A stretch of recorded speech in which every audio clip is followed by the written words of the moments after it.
early this morning after a rainy night in Georgia. But despite finishing after midnight, it was worth it as the Marlins had shrunken their magic number to 2. And now it all comes down to the final 3 games. Miami and New York, South Beach and the Big Apple, the Marlins and the Yankees. Don Mattingly returns to the place where it all started for him as his Marlins try to finish off this improbable playoff push, which continues now.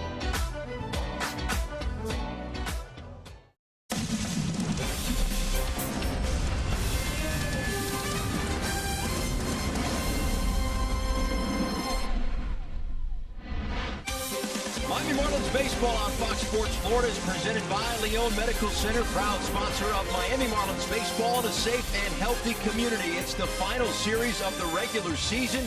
Don't forget the last on-field postseason celebration the Marlins had. Well, it came in the Bronx.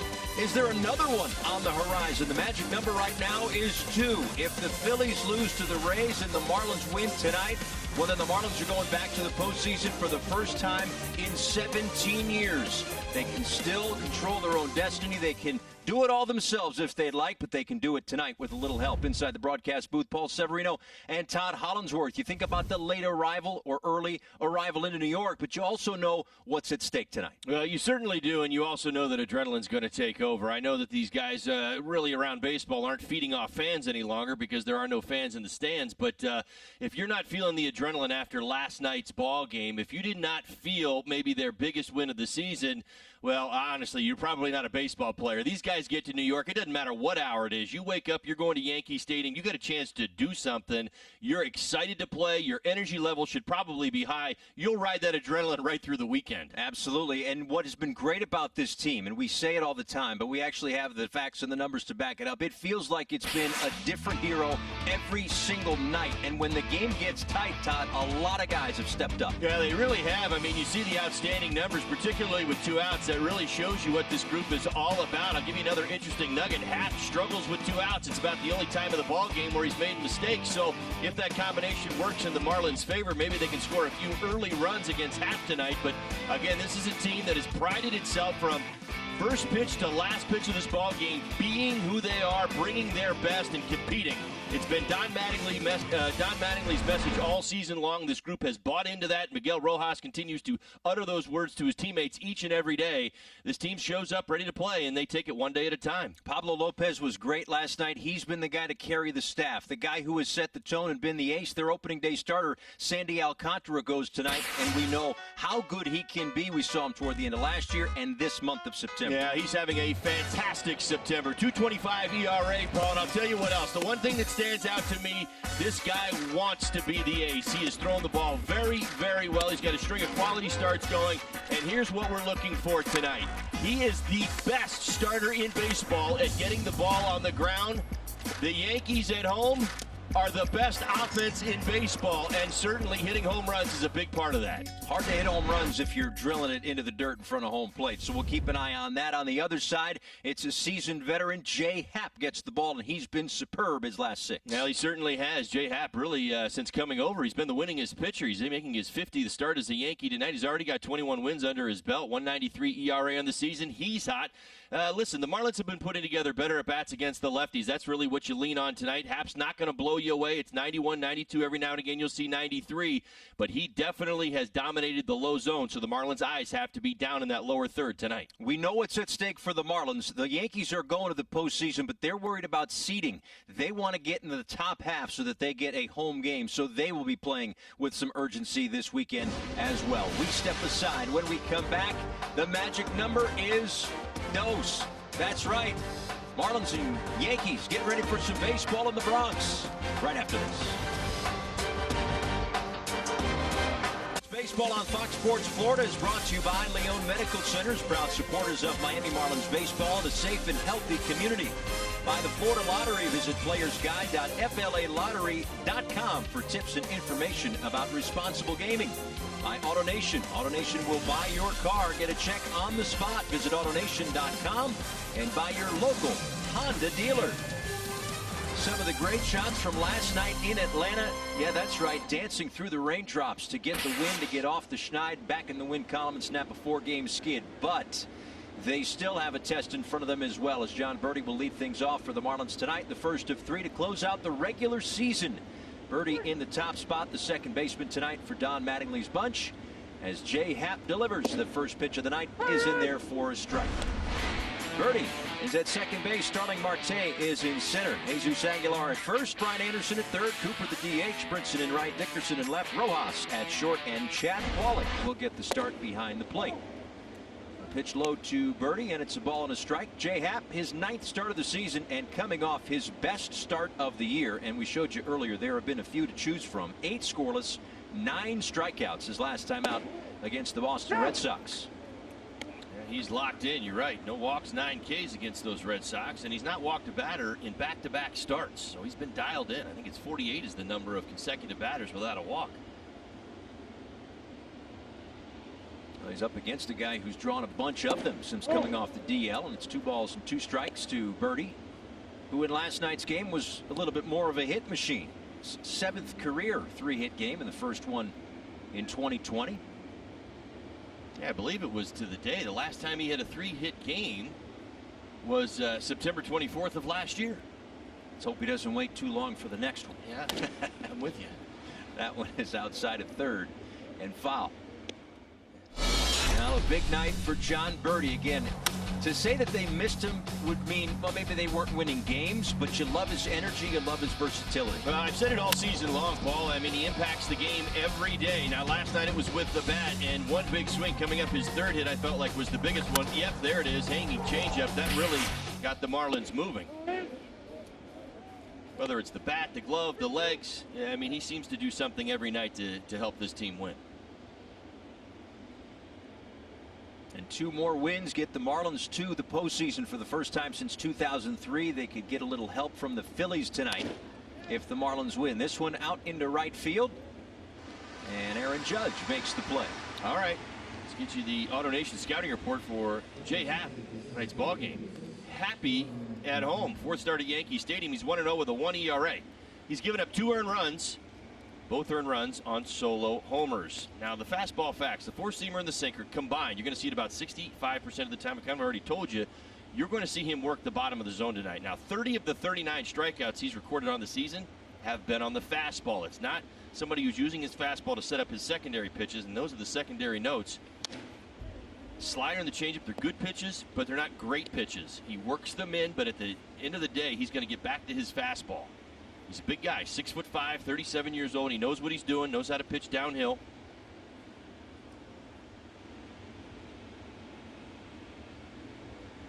Nothing in 1 to Starling Marte, who shows bunt, pops it up, and foul. We showed you those splits, those home road splits. It's worth pointing out for Jay Happ, of course, being a lefty, whether it was the old yard that used to be across the street or even this one, that short porch. Anytime the Yankees, you think of CC Sabathia, right, in years past, that they could get that lefty to neutralize the lefty sluggers on the other side, man, they could really thrive at home, and that's been the case this year for Jay Happ. Well, and that's the other thing. We talk about what he has done to kind of change his game. Opponents hitting just 083 against the low fastball, just a couple of singles this season.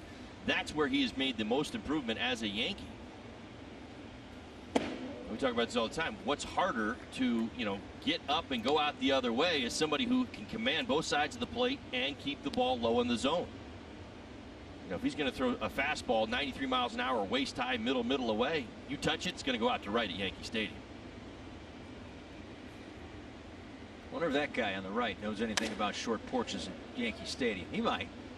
Of course, Don Mattingly played his entire year at the old ballpark across the street, and now an opportunity for things to kind of come full circle. If you think back to 1995, which was the only time that Don Mattingly, the player, went to the postseason, the Yankees clinched the wild card in '95 when Donnie and the Yanks were north of the border in Toronto. So he hasn't really had one of those on-field celebrations. He was asked about it before the game and said, well, yeah, I guess, but that was also the old ballpark. I don't have a lot of memories in this one, but still pretty special if the Marlins can finish it off.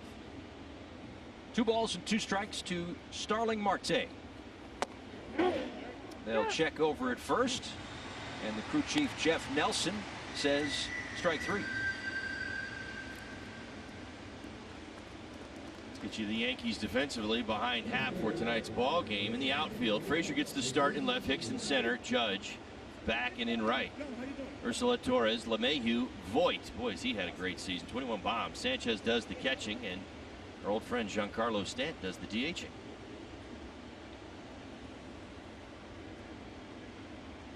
Here's Jesus Aguilar.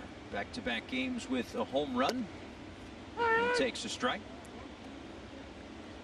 Now up to 8 on the season, 33 RBIs. In the midst of a 5-game hit streak. Getting hot right at the right time for the Marlins. Yeah, he's been a road warrior this season. 7 of those 8 home runs you mentioned have come on the road. 23 of the 33 RBIs. OPS just a little bit under 1,000, 982.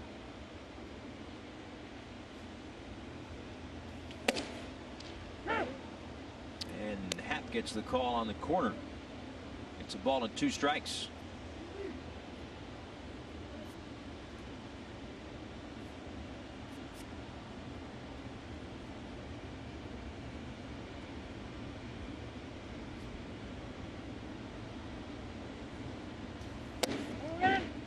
Tries it inside, doesn't get that call, and it's even up 2 balls, 2 strikes.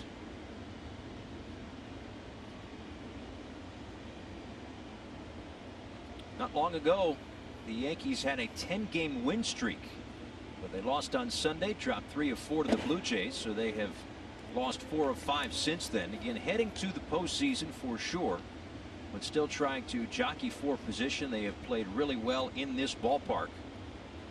21-7 at home. It's the second best home win percentage in baseball. So for them to play October games in the Bronx, I'm sure they'd love that. Of course, potentially all three games of the wild card series are in the home ballparks before baseball goes to the bubble situation in the Division Series, League Championship Series, and World Series. And they've had 2 win streaks at Yankee Stadium of 7 games or more. Started out 10-0. A little mini slump in the middle, and since September 11th, 7-0. Payoff pitch to Aguilar is low, and the Marlins get their first base runner with 2 outs in the first. Well, I mentioned the walks. Happ really going up against one of the hottest Marlin hitters. Aguilar wins the battle. Good take on a pitch down.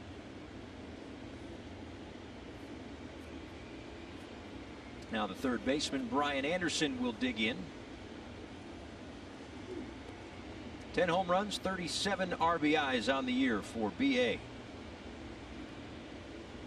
Leads the club in both of those categories as we enter game 58 on this 60-game schedule.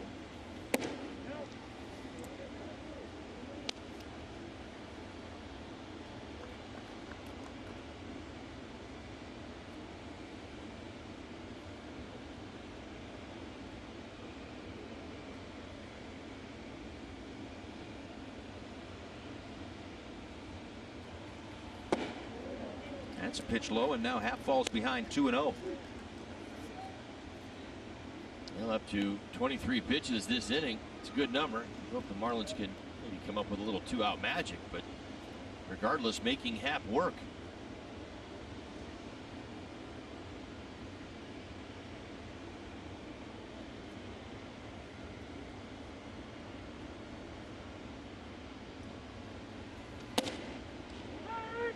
There's a strike right there on that low and away corner. Sanchez not fooling around trying to frame it at all. He was convinced that that was a strike.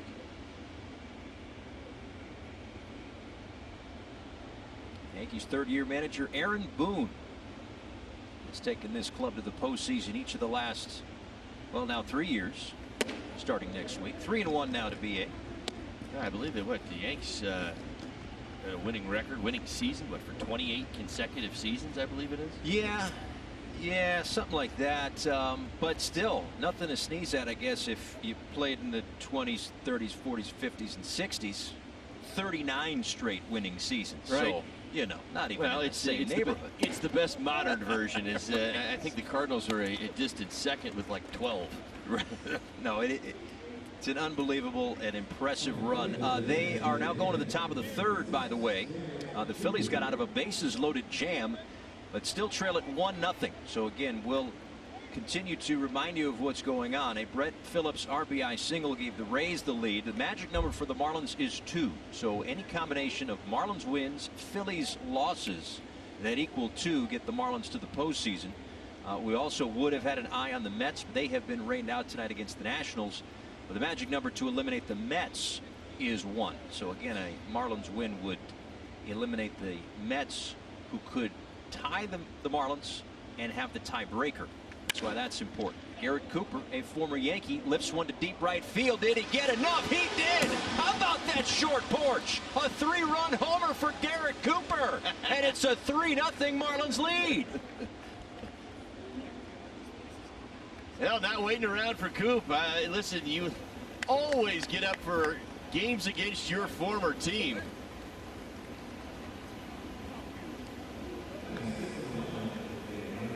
I think Coop may have surprised himself, Paul, just a little bit. Now, this ball is up a little bit more than what we usually see Coop go at. That's at the belt. He loves the ball down. I love this matchup tonight, but Coop surprised me. Boy, he went out and jumped all over a high fastball, and yeah, he did. He made good work of the short porch and right. A 3-run home run and 2-out lightning, boys. It's happened again. Back-to-back walks and then a 3-run homer for Garrett Cooper. Well, another early lead for the Marlins. They've been doing this the last couple of weeks. Get the early lead and get out in front. This one up the middle. LeMahieu gets to it behind the second base bag, and Brinson is out by that much. They get the early lead. Now they've got to hold it. Garrett Cooper with a 3-run shot sets the table for Sandy Alcantara, who takes the hill when we come back.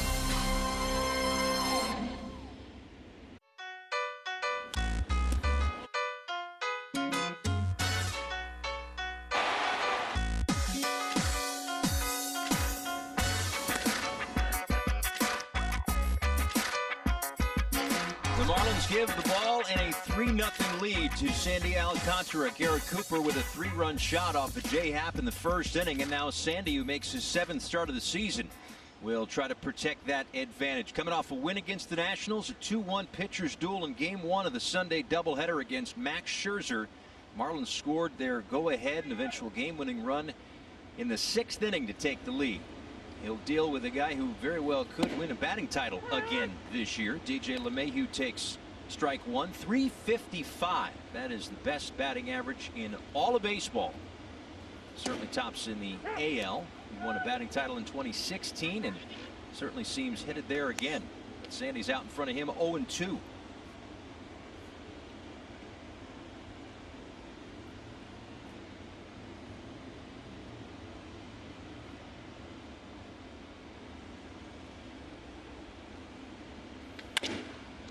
Ground ball on a perfect hop for Miggy Rowe. 1 up and 1 down. We've seen LeMahieu. Here's the rest of the Bronx Bombers. And yes, they still are that. Aaron Judge in right, Aaron Hicks in center, Giancarlo Stanton the DH, Luke Voit at first, Gio Urshela over at third, Gleyber Torres the shortstop, Gary Sanchez behind the plate, and Clint Frazier is the left fielder. Here is Aaron Judge. A rather powerful lineup the Yankees are putting out there tonight. Well, they have not had a full season from Aaron Judge nor Giancarlo Stanton, but they are both, of course, in the lineup tonight. And for Judge, just kind of in that process of being worked back to full strength. The right calf strain sent him to the IL rather. No swing, says Jeff Nelson.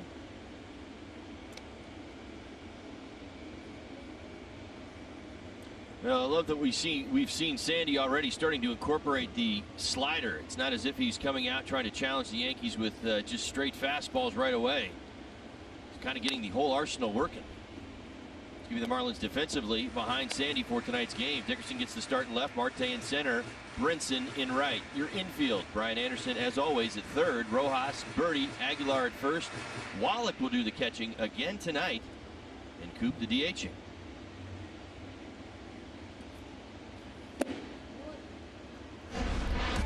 take a look at Sandy Alcantara's arsenal. StatCast 3D is powered by Google Cloud. Yeah, he's got 5 pitches. You're going to see them all at some point tonight with the power in this lineup. He cannot fall into patterns. Sinker, slider, four-seamer, the change, and the curveball. I don't see too much of that curveball, I would imagine. Oh, my. Whoa, that is a called strike 3. Looked like a strike most of the way there and then dipped out of the strike zone. And I think you can hear some grunting from the Yankee dugout.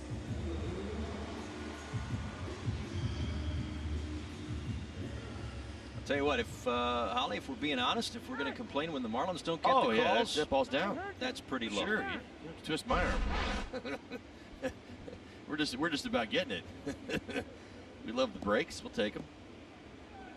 Seems like a good time to tell you that John Tepane is behind the plate. Jeff Nelson, the crew chief, at first. C.B. Buckner at second, and Roberto Ortiz is over at third. 2 outs for Aaron Hicks, who takes a strike. That one at 97 from Sandy. And, well, that's going to do it. The first one, don't keep picking it. That guy's got a good fucking sinker. Those pitches are not fucking.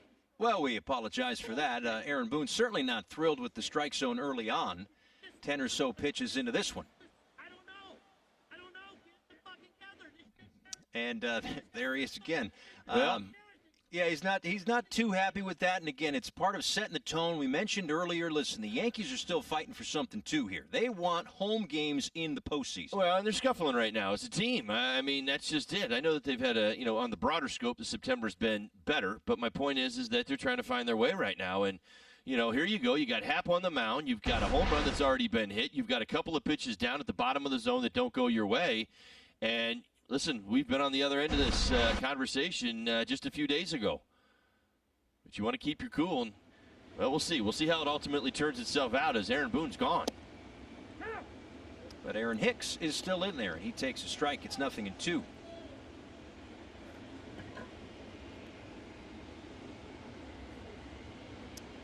Aaron Judge is a tall glass of water. That is a tall strike zone. Right. That was somehow Well, a bit below it. And Yeah. listen, I think we could all agree with this, right? We key in and we watch so closely the hitter's reaction to the pitches that encourages us to react. You know what I mean? As a spectator, and I think the way that Judge took that and walked off again made it a little bit more like, oh, wow, was that pitch inside the strike zone? I actually had to see it a second time because the way that he walked off had me believing that it was a strike. Watch Aaron Judge. Now, listen, he's not very combative. He's not confrontational. He's not a guy that's going to get into an umpire's face, but he takes it. Maybe he's a little bit surprised there, and he doesn't agree with the call, but he just walked back to the dugout.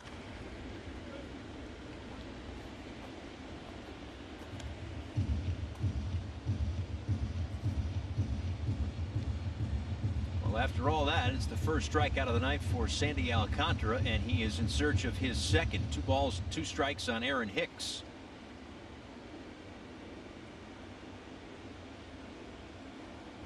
And this is a pretty familiar count for Hicks, who starts the day 4th in Major League Baseball and 2nd in the American League in walks. In fact, there's only 3 qualified players who have had enough ABs that have a walk percentage above 20. It's him, Bryce Harper, and Juan Soto. And he will draw another one right here. 2-out free pass will extend the first.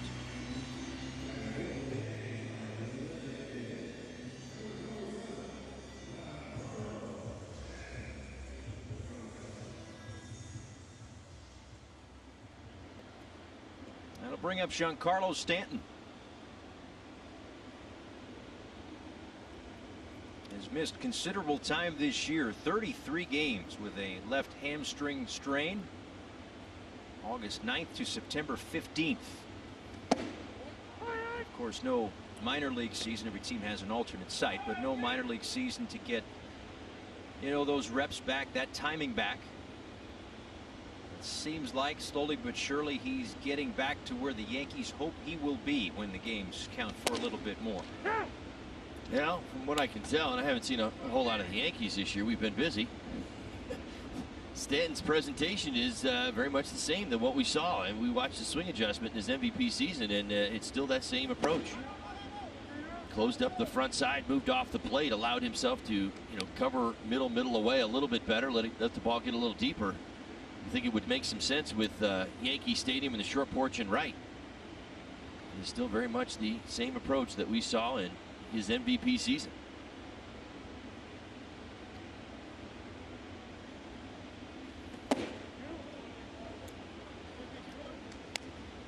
Well, Sandy tried to go right back to that same spot that they got Judge on.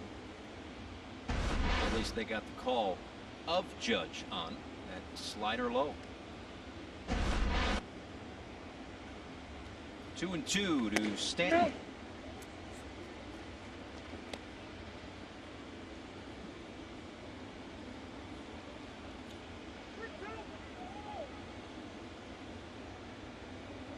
And Luke Voit and all those home runs is on deck. 3-2. That'll give Hicks a head start. Doesn't matter. 98 miles an hour from Sandy. Gets a couple of strikeouts in the first. Unforgettable moments with Miami Marlins membership. A 365-day membership that provides you exclusive access and content all year round. Enroll by Monday, October 5th to earn incentives and benefits for the 2021 season. To become a Marlins member or learn more, visit marlins.com/members. Corey Dickerson to lead things off, and it takes a first pitch strike. Dickerson in the 7-hole for the Marlins tonight against the left-handed starter Happ. Miguel Rojas and Chad Wallach to follow.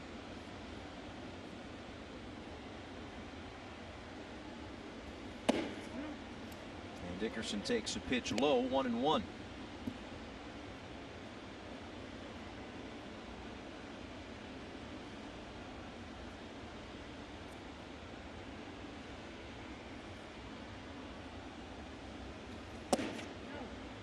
Ball low to Dickerson, who was 0 last night, so his 6-game hit streak was snapped, but still over his last 8 games, hitting .345.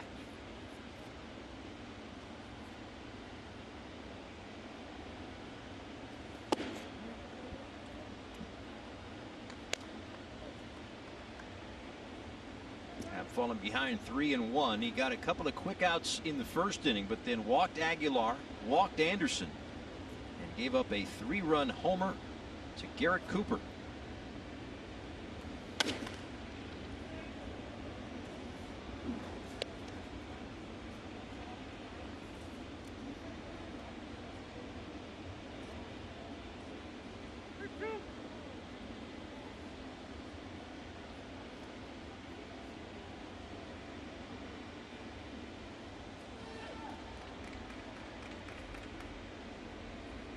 Payoff pitch from Happ on the way. That one is a base hit into right field. Even though the hit streak is over, back in that column with a leadoff knock in the second. Let's take a closer look at the pitch arsenal for Jay Happ. It's over the last 6. You can see the 4-seam fastball, sinker, slider, change, and curve. Now the curveball, every now and again. I mean, you're not going to see too many of those. Really what it comes down to, the right-handed hitters to see the 4-seam fastball, the change, the slider, and the sinker. He does not throw his changeup to lefties, so they see the sinker, slider, and the 4-seamer. He's been outstanding. But so far tonight, I mean, really just going against all the numbers. We talked about the walks. He'd come in. He had not walked the hitter in 2 straight starts. Nearly 50 at-bats, or I should say 50 hitters between walks, and then walked back-to-back hitters, which led to the Cooper home run.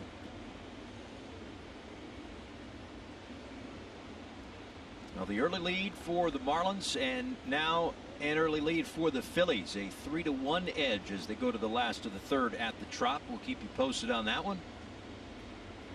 Phillies win, then the Marlins would have to wait until at least tomorrow. Miggy Rowe, center field, base hit. So a really good start for the Marlins. A couple of singles against Happ. Celebrating that base hit into center field. I love to see the interaction between the Marlins from the bench to the base runners when they succeed. I mean, this whole happy family thing has been a great thing to watch this season for the Marlins. They've had such good team chemistry and such great energy. And it is collective. They know what's on the line. That'll bring up Chad Wallach. Hits in 4 of his last 5 starts, including last night. Here he squares to bunt, gets it down. Sanchez fields, throws, and a perfectly executed sacrifice for Chad Wallach will move Rojas and Dickerson up 90 feet. Well, an absolutely fabulous bunt by Big Red. I mean, he even backs it up like a lob wedge, right? It's exactly what you want. The ball's not moving anywhere. You get it down on the ground and just have it sit there. They've got no shot at getting a leading runner, either at second or third. The only play was to first. Second career sacrifice bunt.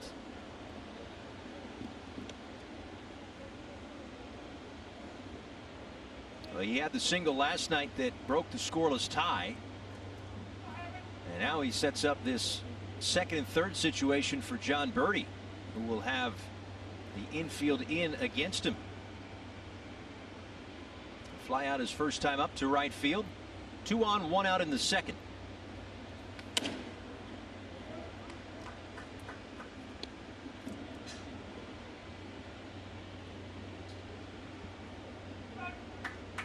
Now, a word from the Florida Lottery.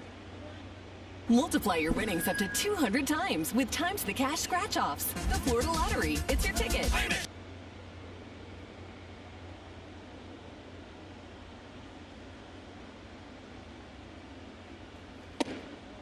Birdie takes a pitch inside. 1 ball, 1 strike.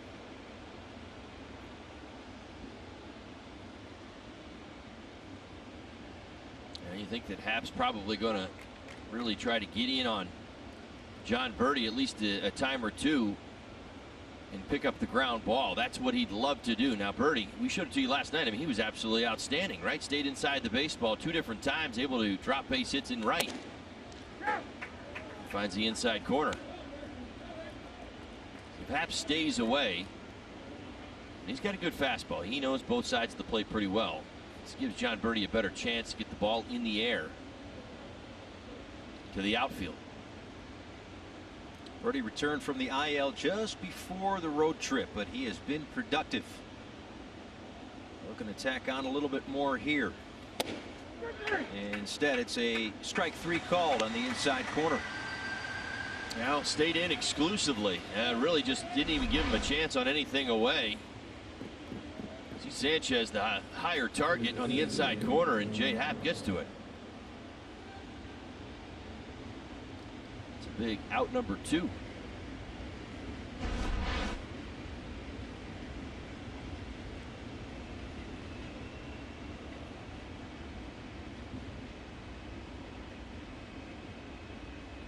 Two away now for Starling Marte as Jay Happ will look in to the cap for the signs, or at least the sign sequences with a runner on at second base and 2 outs.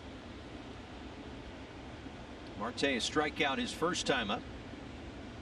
Happ has 2 now.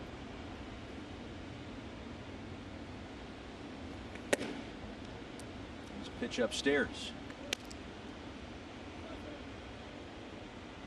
3-run homer for Garrett Cooper in the first.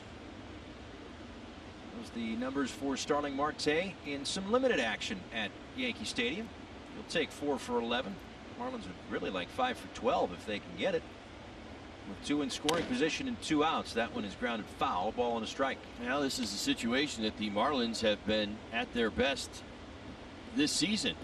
For Jay Happ, it's actually where he's been most vulnerable. Great numbers with no outs in an inning, 1 out in an inning, but you get to 2 outs, the numbers go way up. Nearly a 100-point jump, over a 100-point jump from 1 out to 2 out, and a whip doubles. So he's had moments where he's let up once he gets to 2 outs.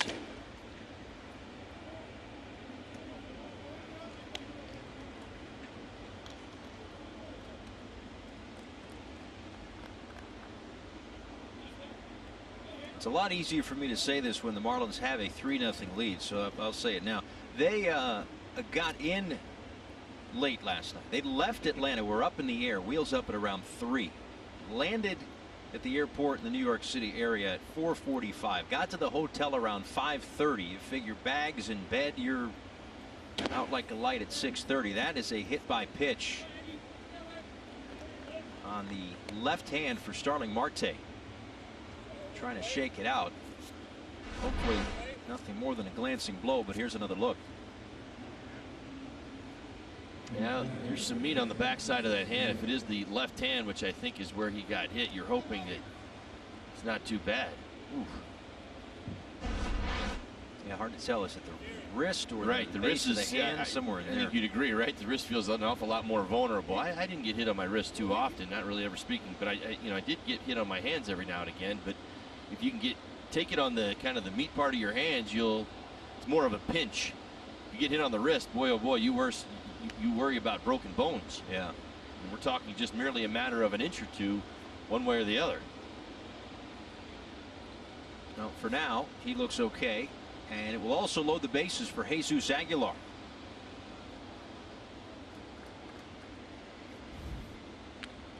Hit a home run Wednesday. That was his first since September 12th. And then he hit another one last night.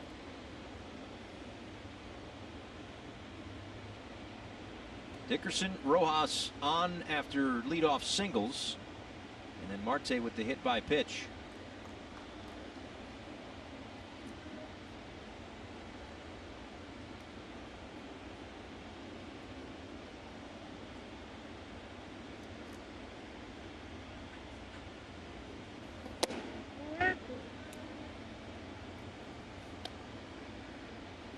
Happ is up to 47 pitches here in the second.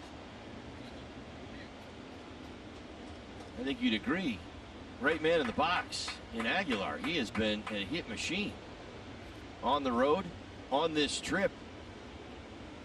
This is a big moment in this ball game. He comes up with a big swing right here. Things really swing in the Marlins' favor. Happ finds that inside corner again.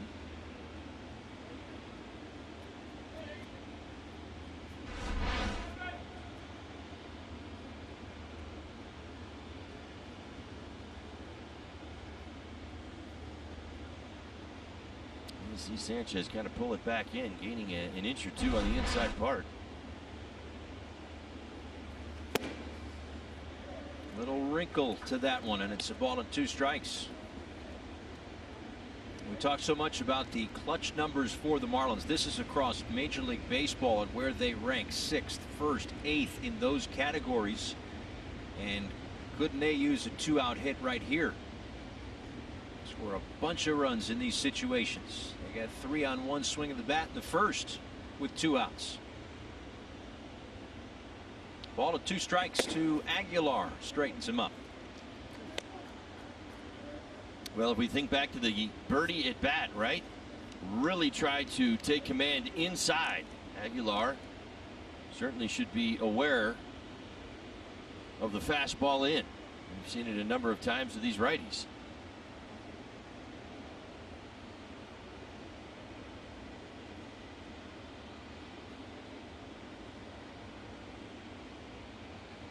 Happ home with a 2-2 pitch. And that one is in the air to right field. Judge coming in. He'll make the catch. Marlins strand them loaded, but have a 3-0 lead. La transmisión de los Marlins está disponible en español por León Medical Centers. Excelencia médica. A look at Rockefeller Center in Manhattan. A look at Yankee Stadium in the Bronx. A 3-0 Marlins lead as we go to the bottom of the second inning. Luke Voigt to lead it off. Gio Urshela and Gleyber Torres against Sandy Alcantara, who is back to work. Voigt swinging at the first one. Floats this one back behind first, and that will fall. A leadoff single for Luke Voigt. We check in now with Kelly Sacco. 6 years ago today at Yankee Stadium was the last game that CEO of the Marlins and Yankees great Derek Jeter played. And it was a game that they didn't even think would happen. It was raining all day long. It cleared an hour before and set him up for this. In the 9th, walk-off RBI to end his 20-year career. And that wasn't a bat, guys, that he didn't even think he would get, because in the 7th, he hit a ball that was an error. Right? It was an error, and they scored 2 runs, and it wasn't until the top of the 9th that the Orioles ended up tying it. But what a perfect way to end an incredible career for CEO Derek Jeter. And it would only be fitting, right, if the Marlins were to clinch at Yankee Stadium the first time under his regime. Yeah, things are lining up right. Kelly, thank you very much. The Marlins have to finish the job, of course. We all know that, but they're in a good spot right now, up 3-0. Again, a bit of a homecoming for Don Mattingly as well. Yeah, David Robertson blew the save that night, and probably felt pretty bad about it until he realized, well, Derek Jeter can come to the plate and maybe make some history, and did. Yeah, vintage Derek Jeter, right? I mean, how many times have we seen him? You see kids today trying to do his swing, right? Stay inside of the baseball. I think he did it, well, better than just about anybody in our generation. Certainly, I was in the National League the entire time, but everybody knew what Derek was up to watching his career, his Hall of Fame career. But, you know, his ability to just take his hands and pull him close to his body and go the other way. I mean, better than anybody I had ever seen, and classically did it on his last hit. Yeah. Well, Urshela strikes out. Another look at the K from Alcantara. 97-mile-an-hour fastball. Rears back, gets the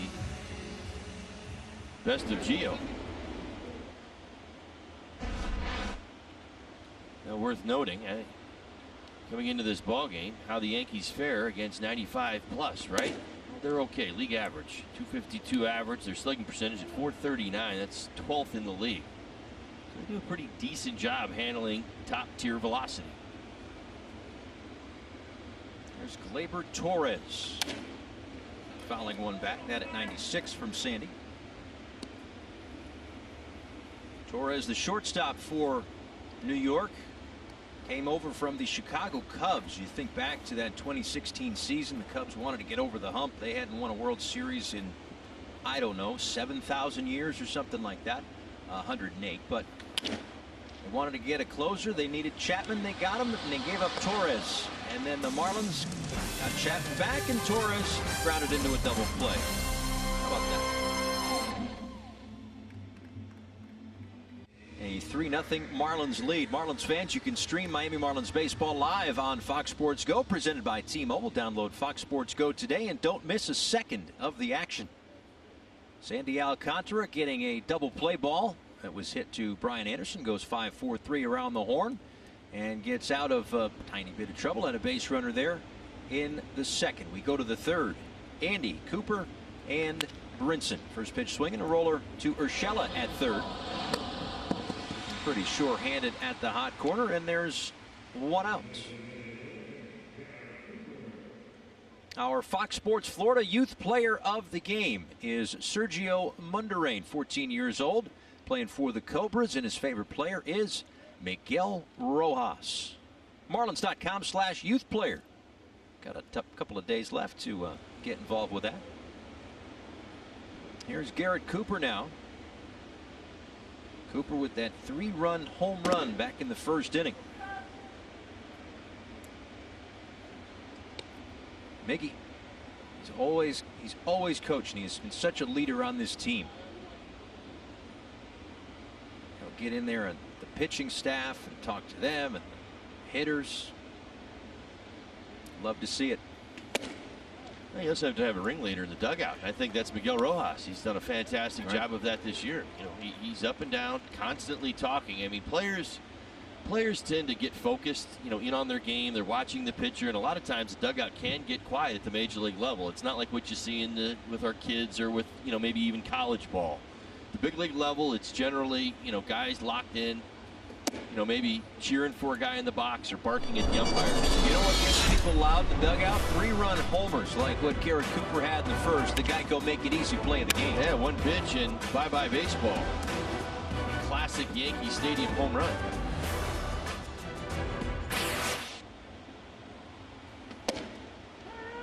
And he takes strike one. Flung the bat, and I'm guessing J Happ can put this one into the second deck, and it'll be strike two. Yeah, I know. I understand your point. I hope that's not the case, but I hope so. Yeah, I mean, it's you know, listen, we've seen a little bit wider of a strike zone tonight. You know, it's interesting. You know, you pan over and you see Don Mattingly, and You know, when you see Aaron Boone get tossed out of the ball game, what were we, 3 batters in, or 2 batters into the ball game, and he's gone. I mean, that, you know, if you're Don Mattingly, you've got to think, all right, I'm going to be kind of chill tonight. Right.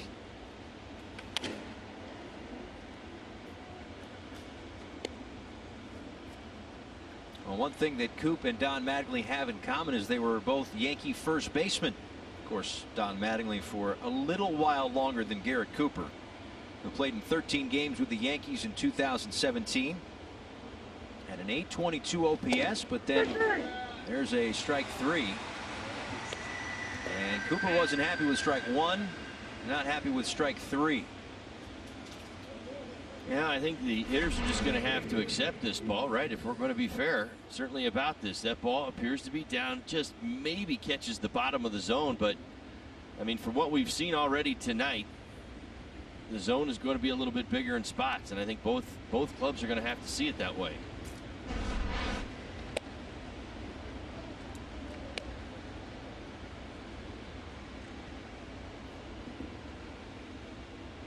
Now Brinson after the strikeout. Ball and no strikes.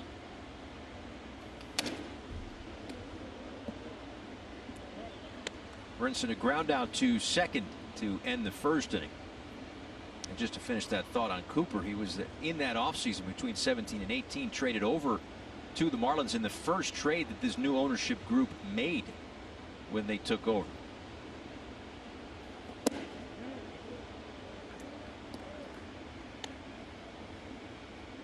Couple more games left on the regular season schedule. Trevor Rogers and Davy Garcia, one of the top prospects in each system. We're on the air at 12:30, a 1 o'clock first pitch at Yankee Stadium on a Saturday.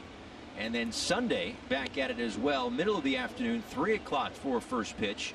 As on Sunday, all games across Major League Baseball will start at the same time. East Coast, West Coast, all at the same time.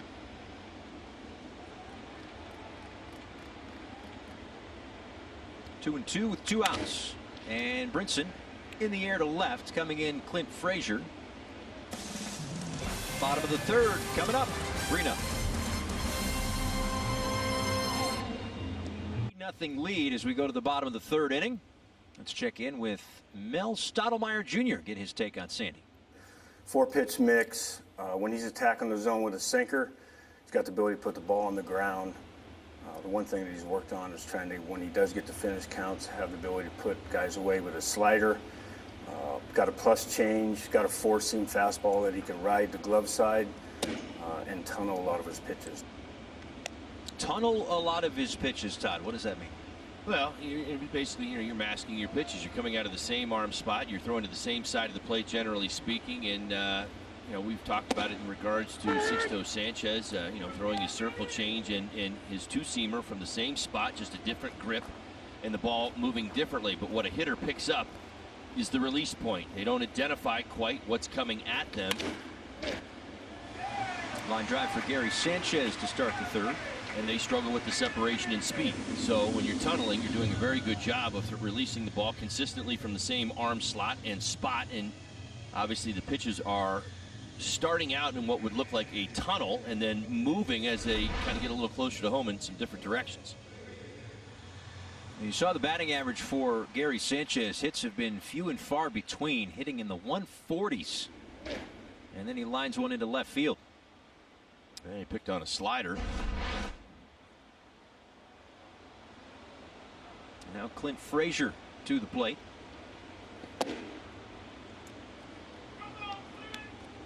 Eight home runs, 26 RBIs for Frazier. Talked briefly before about that 2016 season, 2016 season for the Yankees. One of the few years that they've kind of been out of it. Boy, all I have to do is bring these things up and they roll into double plays. I mean, this is twice now. I got to have my 2016 stories on a Rolodex here. There's 2 outs. That's what you love to see. Sandy getting the ball on the ground again here in the third after getting a 5-4-3 to end the second. BA, would you please? There you go. 5-4-3. Yeah. That's how you kill rallies. And leadoff hits in an inning. That's the second inning in a row where the leadoff batter reached and was wiped out by a double play. Now LeMahieu takes the ball upstairs.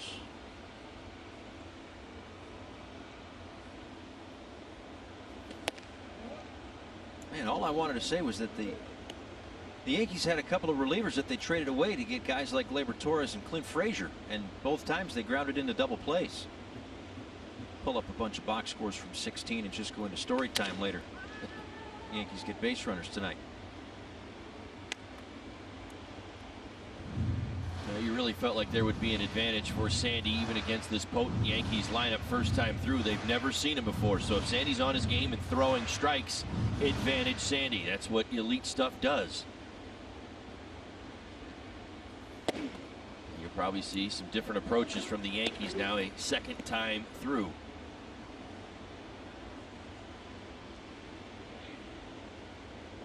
Three strikeouts and 2 double plays that first time through for Sandy. And here a walk to LeMahieu. A new brand of baseball has arrived in South Florida. As the Marlins push for the 2020 postseason, be sure to mark your calendars for 2021. Home opener will be on April 1st against the Rays. Marlins will also face off against the Dodgers, Cubs, and Yankees right here at Marlins Park. To view the full schedule, visit marlins.com/tickets.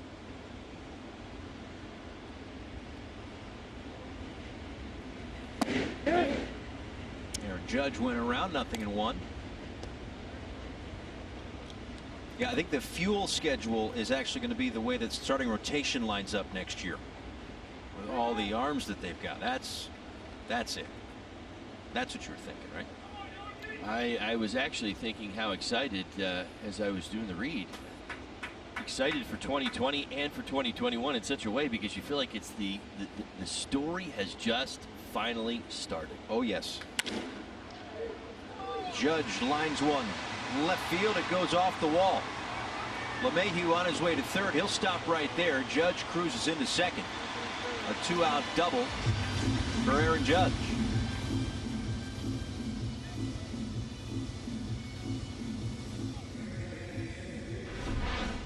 Well, this ball a rocket into the corner. He gets up on a fastball. My goodness, that's pretty impressive. Big guy lumbering around first base. That's an easy double. Jump by Dickerson getting that in, keeping LeMahieu from scoring. And he's off and running with 2 outs in the inning.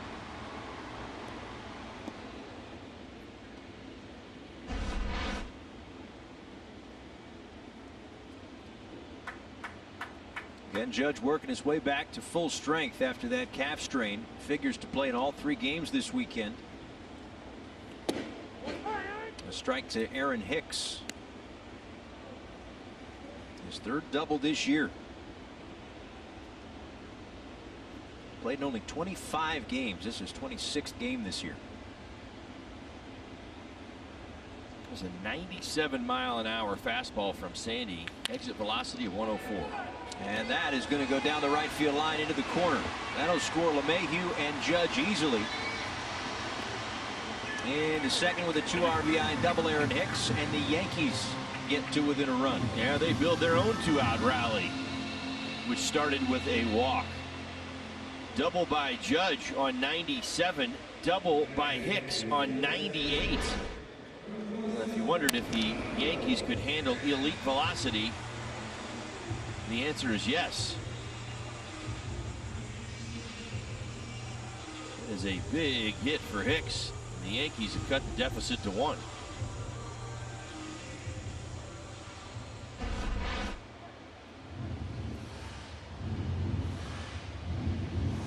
Pitching coach Mel Stottlemyre Jr. out to talk with Sandy. Gave up a base hit, rolled a double play ball, and then a walk to LeMahieu and back-to-back doubles to bring home 2 runs in this inning. And there's a common theme with the doubles, right? We love Sandy when he's down in the zone, and we know how good he can be, right? We've already talked about the double plays, the sinker, the ability to get the out on the ground. Hitters do have trouble with high velocity at the knees. Both of those fastballs up just a bit. Now it's Stanton.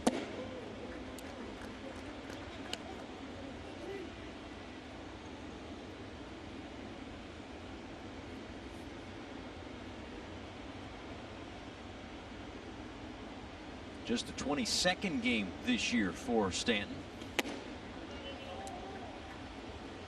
Noted the few times that he and Judge have been in the lineup together.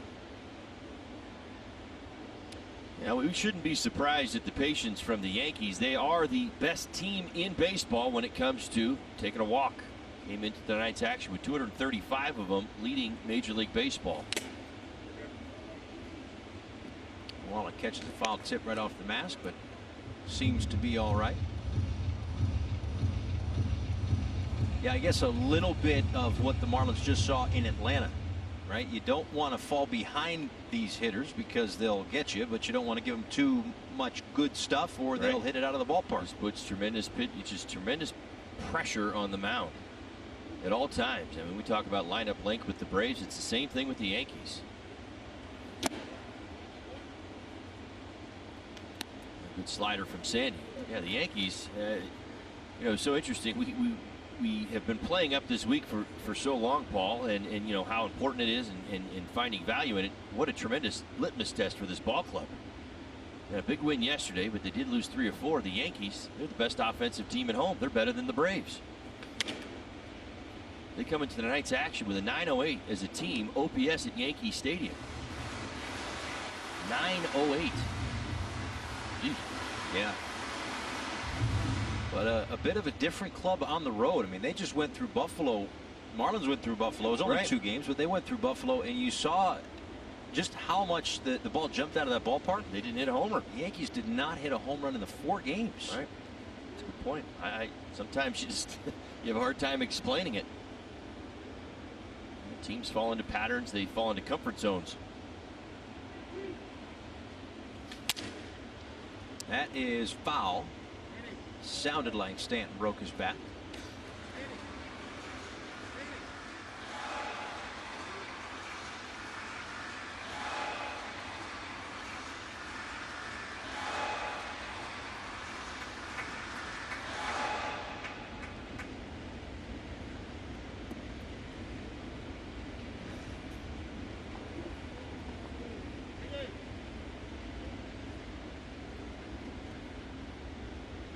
Well, Sandy looking for instructions from the note card in his back pocket, communicating it to Chad Wallach, back out to Miguel Rojas. It's a different game. Ball, a different game. Never in my days did I ever see anything like that, but it is what we see today from everybody. And you see it so much with runners on second base. And things have changed with, I'm not going to bring it all up, but with what happened this offseason, no more in-game video loaded into the iPads. They're taking every precaution necessary to make sure that no teams are up to anything silly with the technology. Part of that is also a COVID thing too, and a social distance thing. No one guys huddling in the video room. Sandy gets the strikeout of Stanton. Gives up a couple of runs, but strands the tying run in scoring position. The Yankees get 2. It's now a 3-2 lead of the Marlins. Corey Dickerson leading off the top of the 4th. So I had a chance to talk to Corey before this game. We've seen his 2-strike adjustments throughout the entire season. I asked him, where did that come from? He said it happened after his 2016 season, the first time he had been struggling all year long, and he wanted to make a change. In 2017, he was an all-star. That changed work, and the change was changing his 2-strike approach. He started to choke up a little bit and find a way to put the ball in play. However, even though he was an all-star, still 152 strikeouts. 2018, new goal. It was to cut down on those strikeouts, and he did just that, cut them in half. And by doing that, he decided every single at bat he's going to look around the field, look at the scoreboard, look at the situation at hand, and choke up, because he had a higher percentage of putting that ball in play. And that is where Corey Dickerson's approach at the bat has come from. He said ever since then, he continues to tweak it year after year. So refreshing, Kelly. Thank you so much. That players don't like striking out. Yeah, that's a good point. Well, I mean, you talk about ways to improve. I mean, I think for Dickerson, now listen, Corey's got power. I don't know if we're ever going to wander into the, you know, he's going to hit 40 in a season or 30. I mean, you look for ways to make yourself a better ball player. And you know, don't just accept who you are. He's the kind of guy who wants to get better every season. He's not just, you know, resting on his laurels. That is literally hitting the glove off his hand. Well, you see something new every day, don't you? Yeah, he'll get first on catcher's interference. Now, a lot of times you have to prove catcher's interference. I always find this one very interesting, but very rarely do you get catcher's interference where you don't have to, well, prove it. Literally just knocked the glove right off of Gary Sanchez's hand. Yeah, that's right. That'll be an E2 and the 6th error for Gary Sanchez. He's really lucky. That could have been a lot worse if he would have been even, you know, reaching a little bit farther. That swing would have gotten his fingers. Yeah. The glove would probably not protect it a whole lot.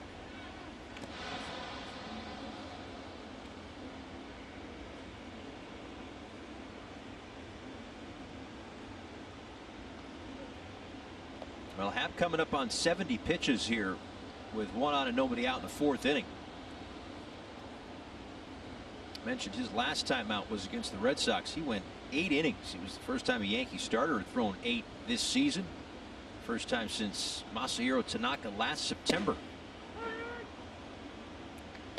But a high pitch count early after that 3-run first inning.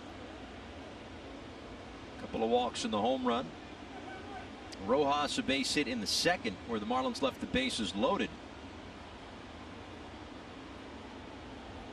But they've made Happ work here in the 4th, or throughout the night. But here we are in the 4th. Pitch number 70 on the way. There's a strike.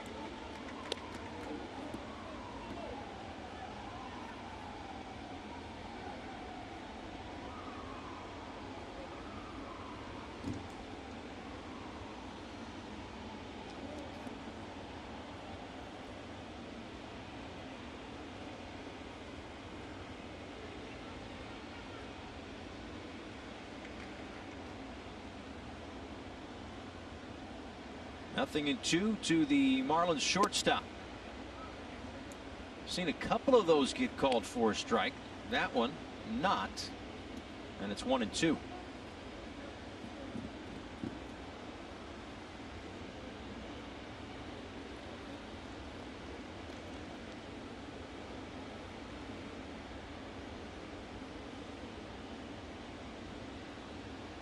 Home plate umpire gets really low. Barely over the head of the catcher. Yeah, he's moving with Gary Sanchez, who's rather active behind there. You watch Sanchez, he'll a lot of times get down on one knee and get even lower to give the low target.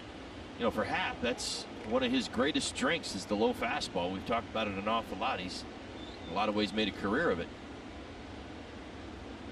Sanchez trying to get every inch he can get at the bottom of the zone.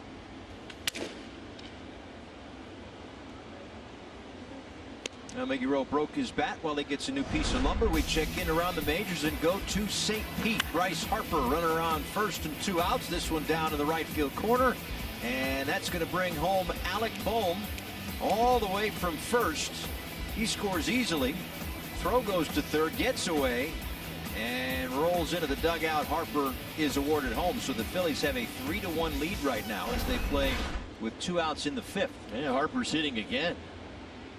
He's had good career numbers. Charlie Morton got the start tonight for the Rays. He's pitched okay. He's had a hard time with Harper. Harper's up right now with runners on first and third and 2 outs.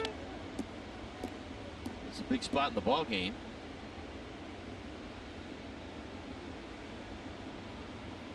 Marlins, of course, rooting for the Rays. Yankees would normally be rooting the other way for the Phillies, but the Rays have already locked up the American League East. In fact, the Rays can clinch the #1 spot in the AL with a win and an Oakland loss. This is a ground ball. There's Urshela at third. Long throw across the diamond, and they get Miggy. I mentioned it earlier with Urshela. One of the best in the game at third base. He's second in the American League in defensive runs saved, and he may have saved a couple of actual runs. That's extra bases down the line. Oh, 100% he saved a run. Watch this. I mean, he caught that with the last half inch of his glove and got up and threw a strike across the diamond. 2 steps and a dive to the backhand. That is impressive. What arm strength. What accuracy. And now, Miggy, I'm sorry, buddy, but you just missed a double by about a half an inch. So now 1 out for Chad Wallach. Dickerson did move into scoring position. Wallach takes a pitch high.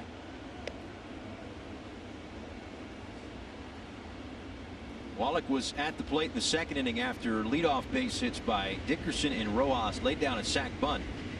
Marlins later loaded the bases after a hit by pitch, but couldn't do anything with it. Left the bases loaded after Happ got out of it with a fly ball to right. Now Bryce Harper just came through again. The Marlins are, or excuse me, the Philadelphia Phillies up 4-1. As good as Charlie Morton is, he's 6 for 10 in his career against them with some big time damage. Honda presents the Marlins Live pregame show. Jessica, Tommy, Jeff live from Marlins Park. Preview Game 2. Again, 12:30 on the air on a Saturday. I think that's the only afternoon Saturday the Marlins have played this year. Night games on Saturdays, but Yankee Stadium on a Saturday afternoon, that's usually when they play their games. And then Sunday at 3. Trevor Rogers and Davy Garcia, the 2 starters tomorrow. 2 balls and a strike to Chad Wallach.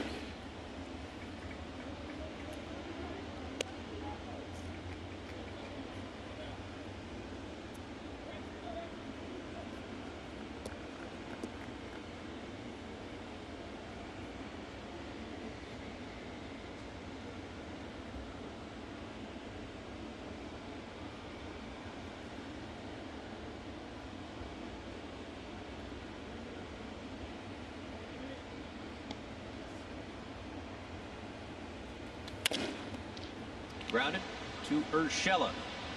If he made the last one, he can make that one. 2 away. Yeah, I think we need to stop testing him. Let's test somebody else. he's passing them all. Ball in the hole, ball down the line. He's coming up with the answer.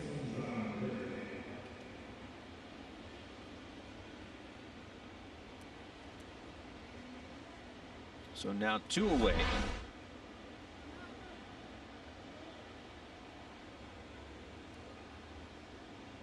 Going either way, one of the best in the game.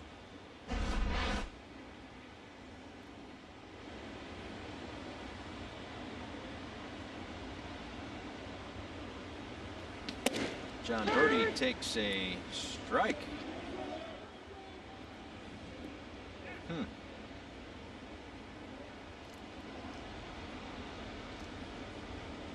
As Aaron Boone watches from his manager's office after being thrown out. I wonder his thoughts on that last pitch. 0-1.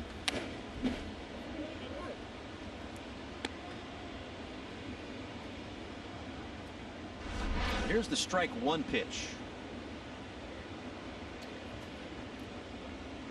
I had flashes of Livan Hernandez throwing to CJ, and that's all I can tell you. I mean, it started way off the outside corner, never got back.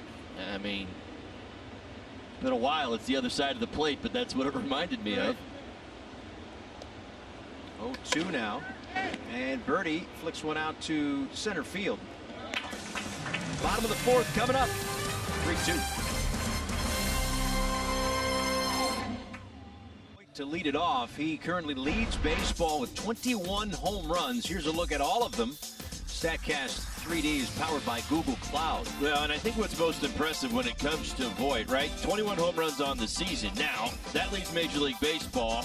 He's hit 15 of those home runs at home at Yankee Stadium. And he's not a right field porch guy. No. I mean, this is a young man who's just got immense power. And listen, Yankee Stadium from the left field foul pole to center field is as legit as any stadium that you'll find. So in order to get a home run to, left to left center, I mean, you really got to hit it.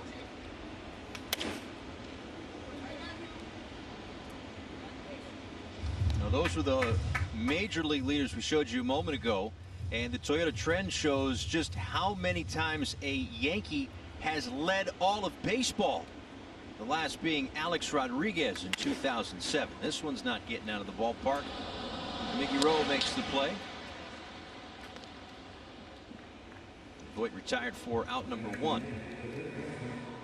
And a little hitch in the giddy up there for Luke Voit. Keep an eye on it. Maybe it's nothing. Well, you'd like to see, as Gio Urshela digs in, you'd like to see a bounce back inning from Sandy. Gave up a couple of runs in that third. Base hit, then double play, sitting pretty. 2 outs, nobody on, but then walk, double, 2 RBI double before finally getting Stanton. And all of a sudden it's a game again, 3-2. Yeah, both of these starters who have pitched very well in the month of September, both having outstanding seasons, giving up runs essentially the same way. Walks with 2 outs, kind of leading to some damage.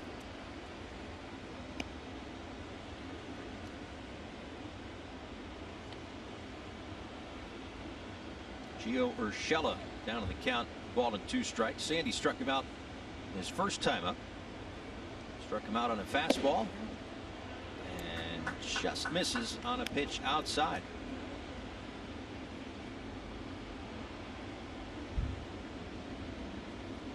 The month splits for Sandy, and keep in mind between July and August there was about a month where he wasn't on the roster. He gets a strikeout there of Urshela. He sets him down twice tonight. 5 Ks for Sandy and 2 outs in the 4th. Yeah, it's an outstanding slider, and you know, part of it is set up by the fastball in, and that's what you like to see. Look at Urshela. His hips are gone. He is completely kind of committed to the left side. So part of that is because you're worried about 98 to the inside part of the plate. You guess, you worry, you try to defend, and you know, you find himself bailing on a slider at 88. And now Torres grounded into a double play that ended the second. ACC football is back on Fox Sports Florida. Tomorrow Texas State goes head-to-head with Boston College. It's ACC football Saturday at 6 on Fox Sports Florida.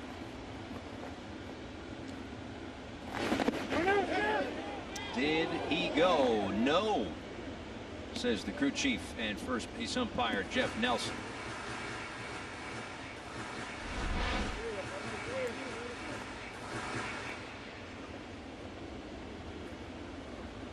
It's close.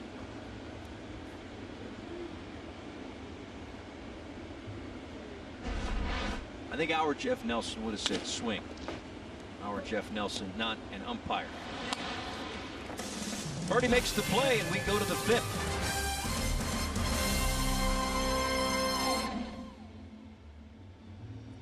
Baseball on Fox Sports Florida is brought to you by your local Toyota dealers.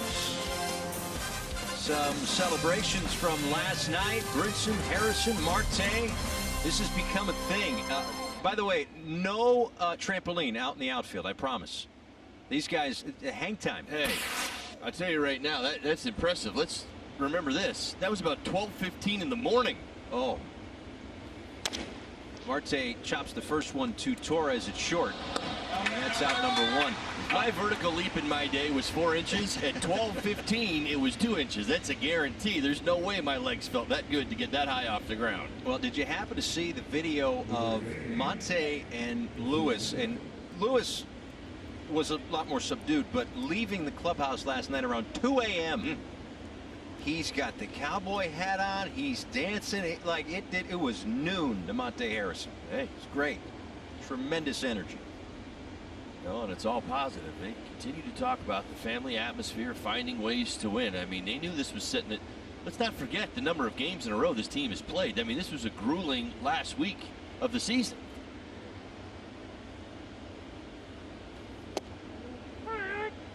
Florida Lottery in-game jackpot time. Better all-around player, perhaps. First base, DH. That's the way that Aguilar has played when he's playing both sides of the ball. He's a .315 hitter with 24 RBIs.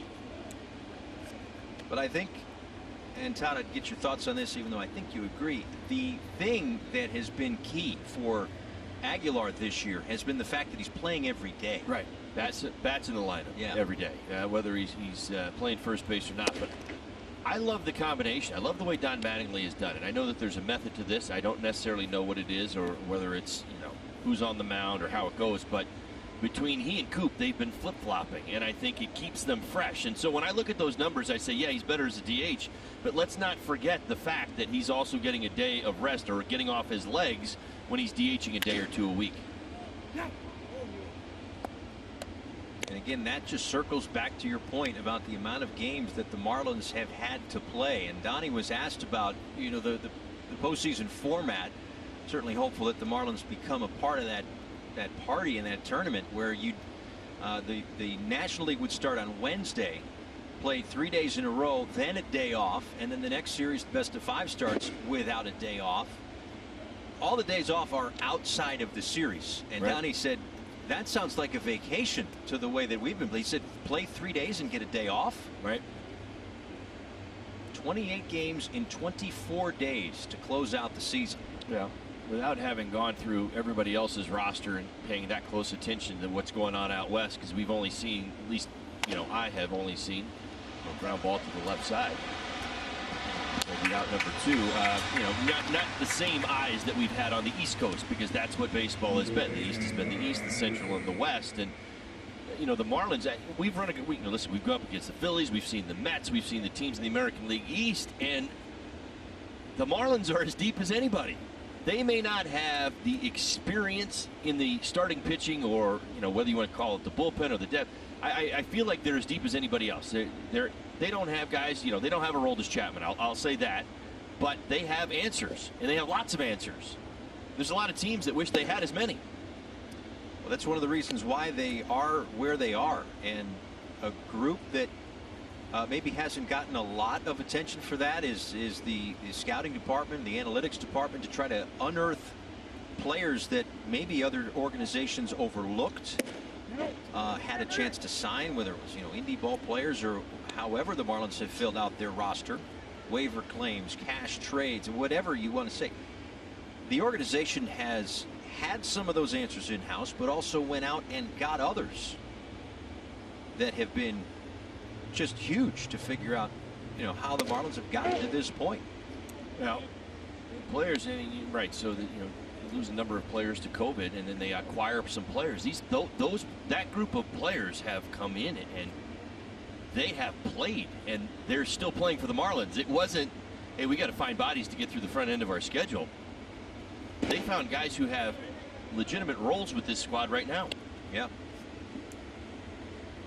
And the folks that were kind of charged with helping to fill out the roster from outside the organization, that comes from a tremendous dedication from this new ownership group to invest in those departments. Michael Hill's department and the baseball operations side that just continues to build out and create something that is going to last for a while. 3 ground balls to short in the inning.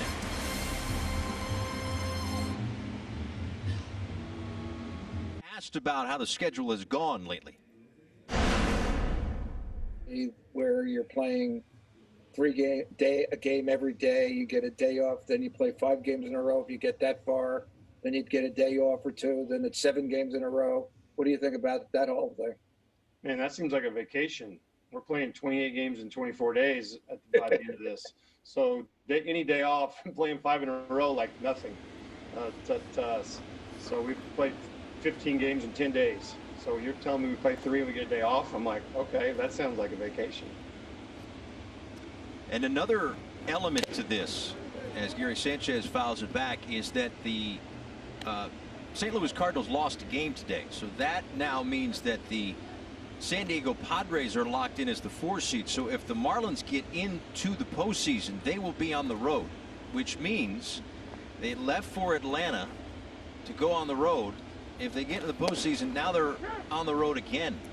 And this is just what they've done all year long. Yeah, man. Listen, I don't know if there's even point even thinking of an advantage right there. The way that this team has just thought, they've been together, they've spent so much time together under such odd circumstances. Just an absolute 98-mile-an-hour fastball, blazing fastball for out number one here in the fifth. I don't think there's a person in the traveling party that would be fazed by it, to be honest with you. They've just been doing it. I think they're numb now. And New York's other team, by the way, the Toronto Blue Jays, they clinched. They've been road warriors all year long, too. Clint Frazier to short, 2 quick outs. So if the Jays get in, right, they get in. They'll be on the road. And then you go into that bubble, too, right? These teams advance, now everybody's on the road. So I hope you have nice suitcases and good directors of team travel, as the Marlins do. Yeah, that's where they're in first place. Jonathan Loaisiga is up for the Yankees in their bullpen. It's been used as an opener a couple of times. Will be used out of the pen here tonight. Jay Happ getting the start for New York. Happ at 95 pitches through 5 innings. Yeah, it's interesting, right? Now all of a sudden we're seeing Sandy. He seems to be dialing it up now here in the 60s. Early on in the ball game, we saw 94, 95. He is consistently 97, 98 right now. And a sliding catch for Lewis Brinson. That'll get us to the 6th. Nicely done by Lewis in right. Take a hit away for a guy who's battling for a batting title. Biscayne Bay Brewing Company to craft Marlins Lager. Each bottle of Marlins Lager provides a donation to the Miami Marlins Foundation's Home Plate Meals program.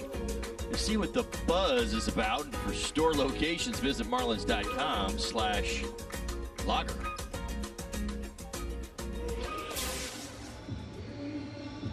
A new pitcher for the New York Yankees. They go to their pen. They get 5 innings from their starter, Jay Happ, and now Jonathan Loaisiga is into the game.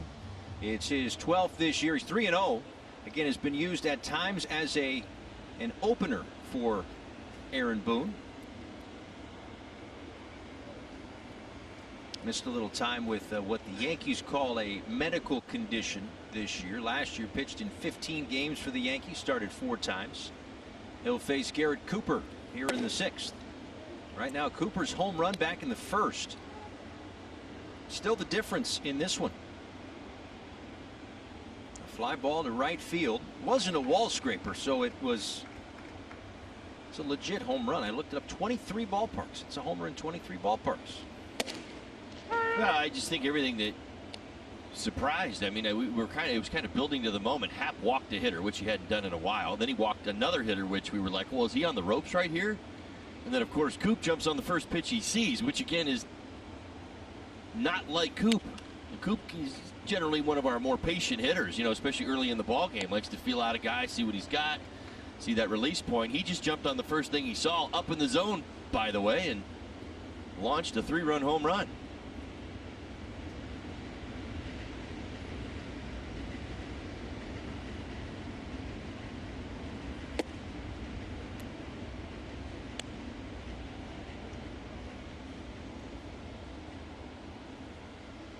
Cooper, Brinson, Dickerson here in the 6th inning.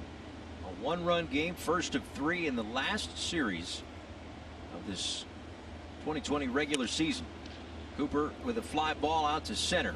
Aaron Hicks back a step or 2, makes the play. That's the first out. T-Mobile is your ticket to the game. Yadier Molina picked up career hit number 2,000 last night. Heard only 12 catchers in Major League history have gotten to that number. 17-year career, and here it was. A line drive to right center. Now still getting to 98 miles an hour, Paul. I mean, how about this story? And it's one that I think we can relate to because, well, our owner did it. All with the same team. Yes. We don't see that very often. Even with our superstars. Yachty, 17 seasons as a St. Louis Cardinal. Hall of Fame? Oh, absolutely. Like, not even a question for you, No right? doubt. Listen, I've learned this discussion. I've always enjoyed it when I used to do it at MLB Network years ago. I feel like I could have done a better job, Paul. You have to see it generationally, and is simply put, he was the defining catcher of my generation,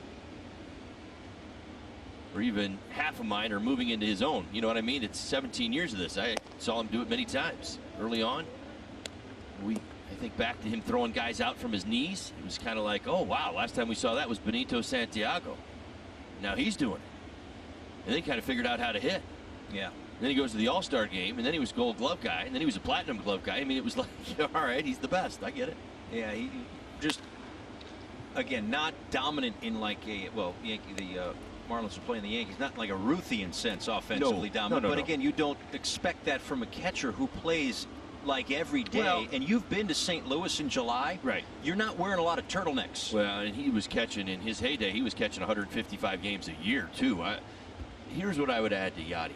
Yachty, for me, you look at what the Cardinals were during his time and the leadership qualities that he brings. I mean, we're second to none. I mean, everybody says it the same way. I don't know how they're ever going to move on from Yachty. He's essentially irreplaceable.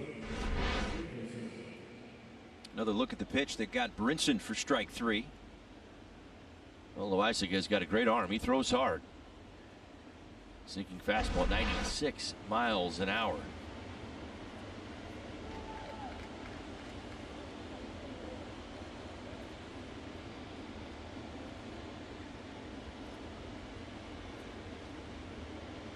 This is Dickerson with 2 outs. Fox Sports Florida is your home for Miami Marlins baseball. Follow us on Instagram at Fox Sports Florida for some of the game's best highlights.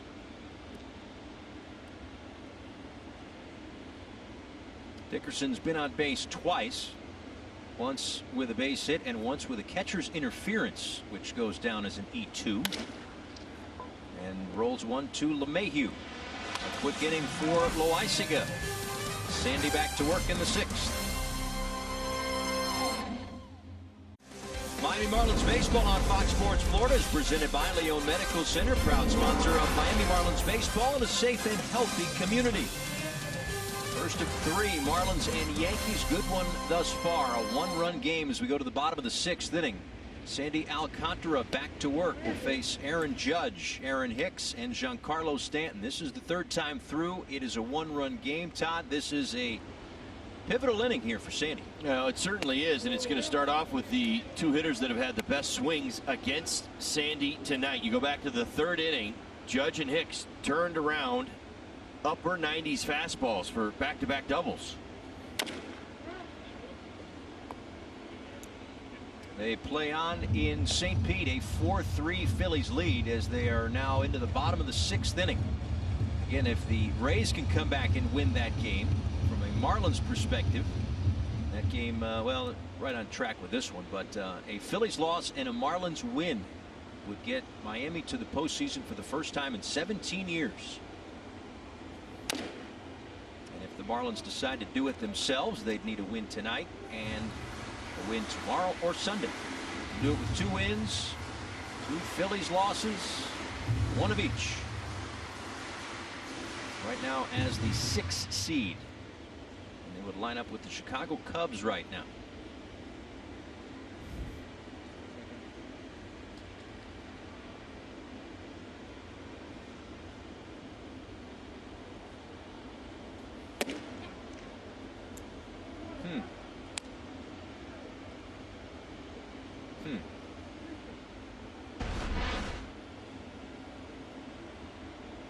I'm speechless, partner. I really don't know what else to. I just have to wait a pitch, that's all. Now Judge is down on strike. 7 for Sandy. And the Marlins have reset the premium standard in Major League ballparks. The club, presented by Dex Imaging, is a place you can tailor your experience in an elevated casual concept that is just steps away from home plate. Your all-inclusive experience begins with valet parking, a variety of food and drink options, a view into the home batting cage, and plenty more. To learn more, visit marlins.com/premium. Well, Well, 7 Ks now for Sandy. Aaron Hicks goes after the first one. Lifts it out to center for Marte. And there are 2 outs. Now a word from FPL. Save up to $300 a year with tips from the FPL Energy Analyzer.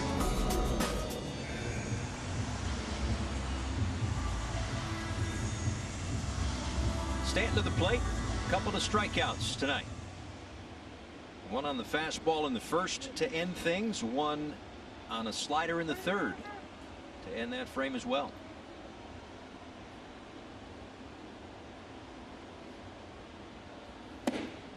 First pitch is outside. Sandy is a strikeout shy of his season high in Ks. It was an 8 strikeout performance in 6 innings of work against the Rays on September 5th. And that was kind of the beginning of this run that Sandy's been on. This month of September coming into today has been fantastic. A 2.25 ERA, opponents hitting 225 against him. An OPS of 611, which is pretty small, pretty minuscule.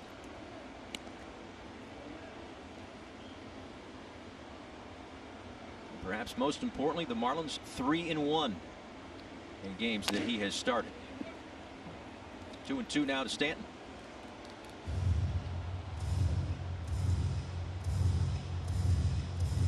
Yeah, I think it speaks to Sandy, as impressive as he has been. You know, the fact that he's on the road, he's winning, he's pitching well. I mean, his road numbers better than his home numbers. Another strikeout of Stanton. 3rd time tonight, 8th in the game. 3-2 to the 7th. This moment in Marlins history is presented to you by Leon Medical Centers. It was on this date in 2007 that Dontrell Willis just 2-hit the Cubs over 8 innings. 68th victory, 7 strikeouts, and he passed A.J. Burnett for the Marlins all-time record in wins.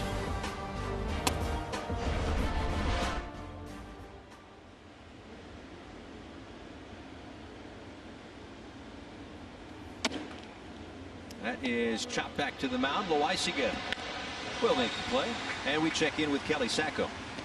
Today marks the 4-year anniversary of the passing of former Marlins pitcher Jose Fernandez. It's crazy that it's been that long before the game. Manager Don Mattingly spoke about how he's been remembering Jose. He said he's wore a bracelet with his number 16 on it ever since that day 4 years ago. He even changed his workout routine from 15 reps to 16, Jose's former number. That photo was posted by Mattingly's wife, Lori, before the game. She sent it to him this morning. And not an easy day, a lot of memories for fans and those who knew him, but it sure would be neat to see them clinch a playoff spot tonight.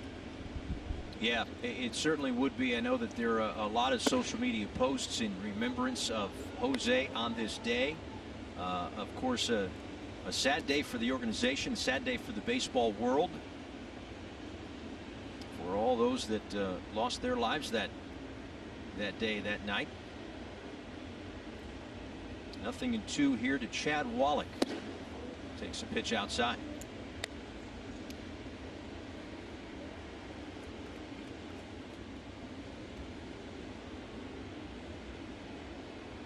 Second inning of work for Loaisaga. Worked a 1-2-3-6. Got Rojas to tap back to the mound for the first out here in the 7th. And now Wallach to third, and it goes off the glove of Urshela. Rare miscue for Urshela. Well, so much for all the high praise we were giving him earlier in the ballgame. Yeah, very similar play. This is just going to catch off the top of the glove and make its way into left field. Well, assuming that that is an error, that's a fair assumption. I'm with you. It would be his first of the year. Yes, he's human. So they say.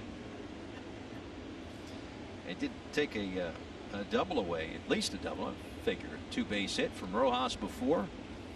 Now the Marlins catch a little break. That one squirts away from Sanchez, but not far enough for Wallach to go anywhere. A ball and a strike to John Birdie. We wait and see if the Marlins can do something here in the 7th and tack on. You're absolutely right. I mean, they would love to get some insurance. They've been sitting on this 1-run lead for a few innings, but you hate to tempt the Yankees at home, especially with the long ball.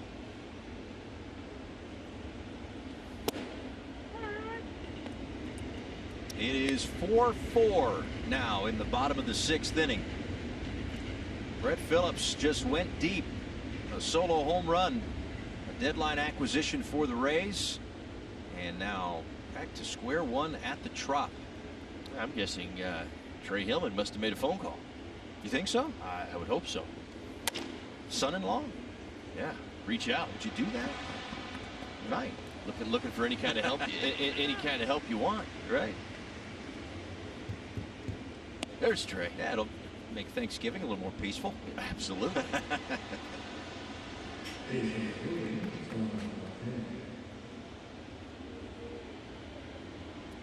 Well, again, we will keep our eyes on that game as well. The Marlins can do their part in shrinking their magic number if they can hang on to this 3-2 lead.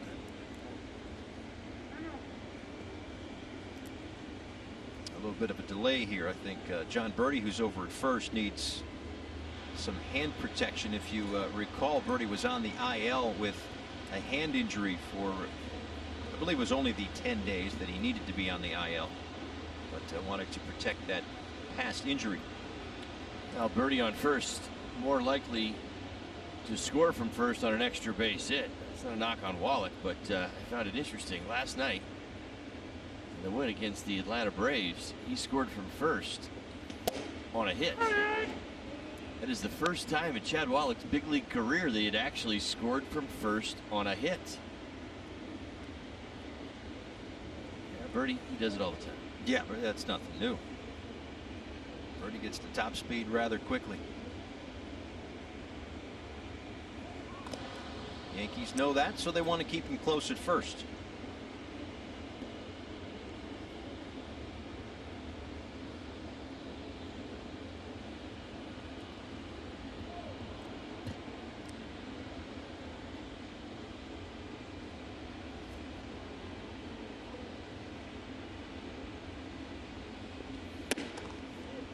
Marte chases a fastball up 97 miles an hour from Loaiziga, and it's 0-2.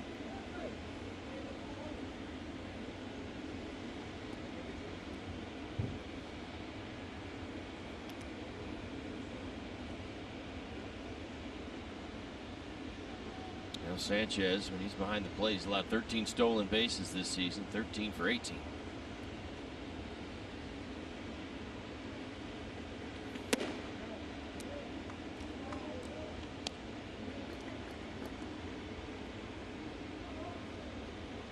Flip side of that, the Marlins come into play with the second most stolen bases in baseball, and even 50.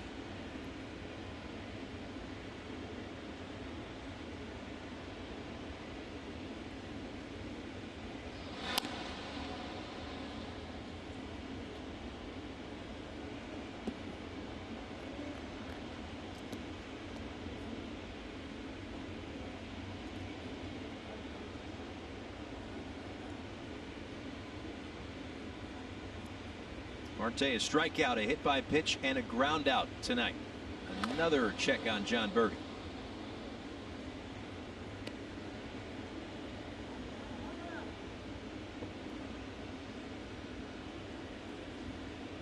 Also, no one up in the Marlins bullpen, so Sandy, who has 8 strikeouts, primed to go out there for the 7th.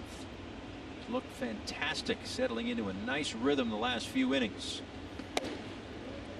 Way outside, 2-2. Yeah, well, I would argue that he's been better here last couple of innings than maybe even early in the ballgame. Not that he was bad early in the ballgame. His velocity's gone up. He looks like quick innings, 9-10 pitch innings. He is moving at a great pace. And when Sandy, this is the groove you love to see him get in. When he gets like this, it doesn't really matter who's in the box. He's going to get his way. Birdie a bluff, and this one chopped to Torres at short, and it pulls Voit off the bag. So Marte with that speed, puts pressure, and look who gets to third is John Birdie. Yeah, of course he did, because he didn't stop running. Yeah, with 2 outs, that's how you have to think as a base runner. You continue to put pressure on the defense, and Birdie does a fantastic job of just maintaining speed. A lot of times base runners will get around second base, Paul, and they just give up, right? They're assuming the out's going to be made at first base, and they're done. I'll just run to second base and, give just enough effort. Birdie came around second base flying as if he knew the throw was going to be offline. This is so impressive to watch. Kids at home, I mean, if you love baseball, you want to play the game the right way, you watch how John Birdie does a lot of things on a baseball field. Now you got runners on first and third. You've got the wild pitch, the pass ball that could score another run. You've got Marte at first, and you've got your first real opportunity in the last few innings. Well, that's the 8th error on Torres this year. And I would venture to guess that Birdie saw the 2 infielders on the left side flat-footed after that throw, just pretty much assuming that the play was going to be made. Birdie, taking nothing for granted, gets to third, and now Aguilar bats with runners on the corners and 2 outs. And that first pitch is outside.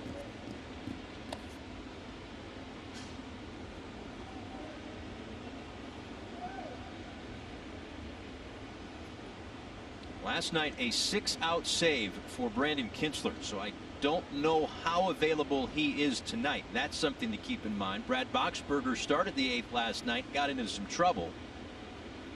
So they've used their back end guys. Well, if we get there and you got the lead, I'm thinking Yimmy's going to get the opportunity tonight. All right, Stanek will be available. Garcia, as you mentioned, available.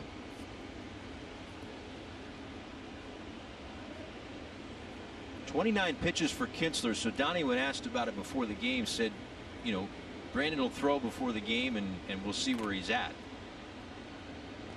But he might be available for something. 15 last night from Boxberger, 10 from Blyer. So I don't know if anybody's necessarily overworked, but I don't know if you're going to overwork guys tonight. Marte was off with the pitch that was fouled out of play, a ball and 2 strikes. The alternative, of course, is just Sandy stays locked in. He's at 82 pitches right now. Maybe he has another 20 or so if they're not too high stress. Maybe that gets him into the 9th. We'll see. Jonathan Holder. No relation to Steve Saver, but I don't even know if Steve Saver exists, honestly. Holder, Saver. No, I don't think he does. I just made him up. It's okay. Out of thin. I just pulled him out of thin air. We trust you. It's all good. Aguilar pops this one up. Back behind second. LeMahieu makes the play. Health Sun Health Plans takes us to the 7th inning stretch. In the Bronx, we are here at Marlins Park. Paul Severino, Todd Hollandsworth, our terrific crew. The final series of the regular season. We go to the other side of Florida. This is Brett Phillips, center field, game-tying home run in the 6th. They are now in the bottom of the 7th. That game has great significance to the Marlins. If the Rays can win, if the Marlins can win, then it's back to the postseason for the first time since 2003. So it's as early as tonight, and the Marlins are currently the number 6 seed in that playoff picture. And also, you see the Marlins record at 29 and 28. A win for them in any of these next 3 games would also, side note, ensure that they avoid an 11th straight sub-500 season. But the playoff picture is certainly a lot prettier as well. So we take a look at that. The Mets, by the way, that magic number to eliminate the Mets, who own the tiebreaker over the Marlins, that's why that is significant, is at 1. Mets rained out. Phillies right now on the outside of the wild card picture looking in. Same with Milwaukee. The Brewers and the Cardinals played a doubleheader today. They are in game 2 right now. And the Brewers won game 1 3-0. So what that did was solidify San Diego as the 4 seed in the National League. So it's the 3 division winners. San Diego is the 4 seed. So the 3 division winners will host games, and then from seeds 5, 6, 7, 8, and on, those are the road teams once you get into that bracket. It's really only for that first round, that wild card series, which is in the team's home ballparks, and then they go into a bubble. All right, bottom of the 7th here. Luke Voit leading off. Still a 1-run game. It's Voit and then Urshela and Torres against Sandy, who struck out a pair in the 6th. He has 8 in the game, 2 shy of his career high. He has looked sharp these last few innings.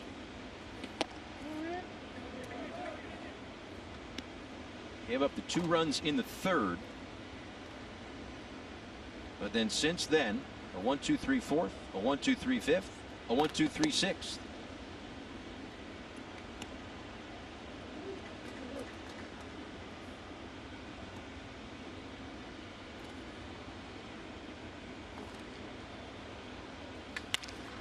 Lined into left field, a base hit for Voit.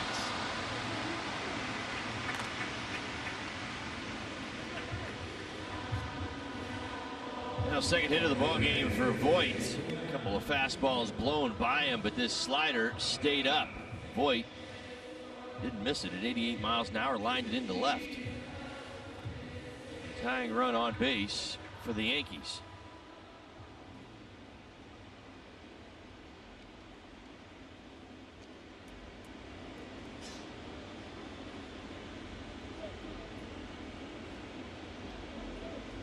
This is Urshela. A couple of strikeouts tonight. And grounds 1 to 3rd. Is he going to do it again? 5-4-3 double play for the 3rd time tonight. Well, when you've got a sinker at 97, you use it. And use it he has tonight 3 times. As you see Voit hobbling off the field, he is definitely battling something tonight. 3rd time, 5-4-3 double play.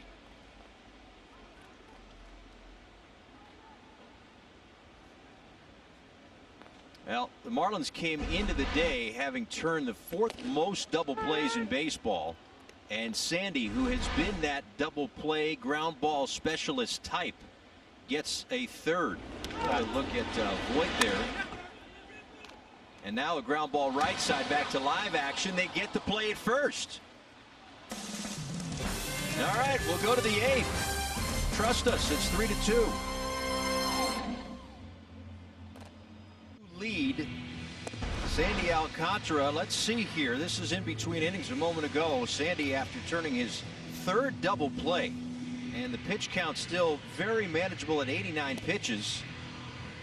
I don't know if Donnie's asking how you feeling or if Donnie's saying thanks for a great effort. Todd, how do you read that? No, he's staying in the ball game. We're going to see Sandy in the 8th. Yep, I feel it. It's a man getting ready for this next inning. I can see it in his face right now. Yeah, do you see it in those eyes, folks at home? That's the look.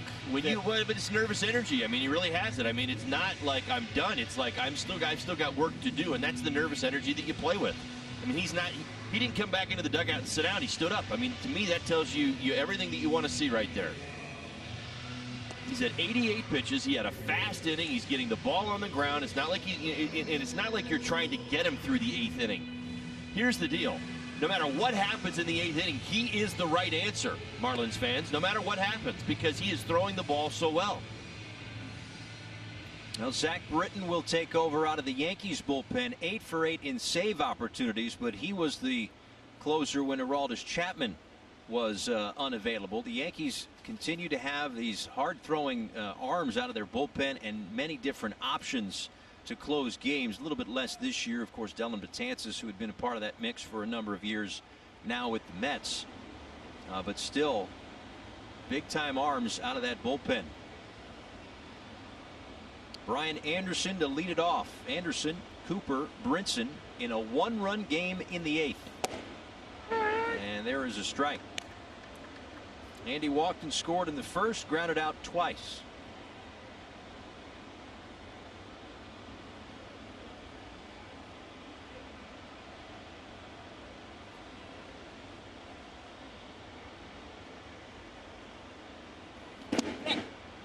That one kicks away from Sanchez.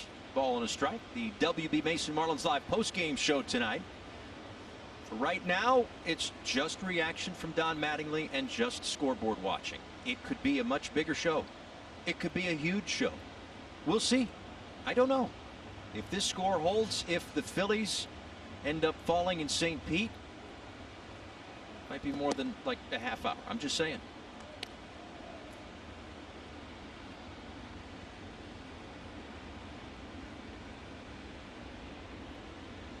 That game in St. Pete right now is 4-4, top of the 8th. Rays and Phillies. Yeah, we're just really just a few pitches off.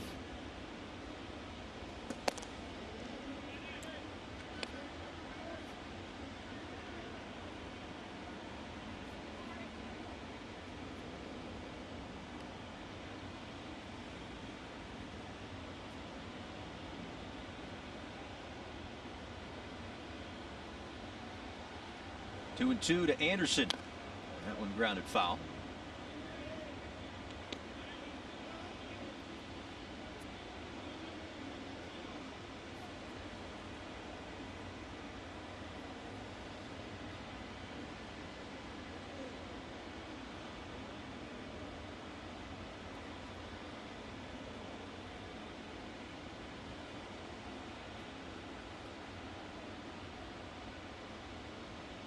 Britton home with a 2-2 to Anderson. That one inside. The MLB app is the only place to get all your baseball action. In-game video highlights, breaking news, player updates, stat leaderboard, standings, game, day, live pitch-by-pitch, and much more. Download MLB app today, the official app for live baseball.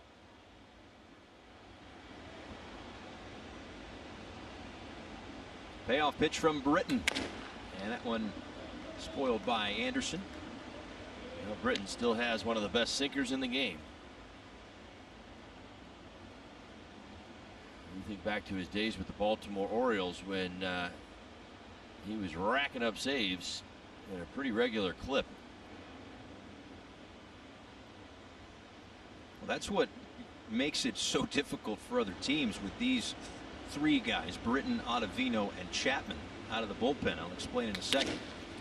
This one on the ground, Urshela. Back to his spectacular ways. Takes the play for out number one. Yeah, Britton. Now let's take another look at the very nice play that Urshela just made. Yeah, 2-3 steps into the hole. A pivot. Strong throw across the diamond. He is a good one. And I'll add this. I think you were talking about defensive runs saved. This young man gets to the ball. He's got range. He's an athlete. He can cover the line. He can cover the hole. It's not step and a dive. Yeah, we've seen him go both ways tonight. Take one away from Rojas down the line. That one could have been a base hit for Anderson. Cooper fouls it off. The 3-run home run in the first for Cooper is still the difference in this one. That's the only inning, of course, the Marlins scored. The Yankees got their 2 runs in the third.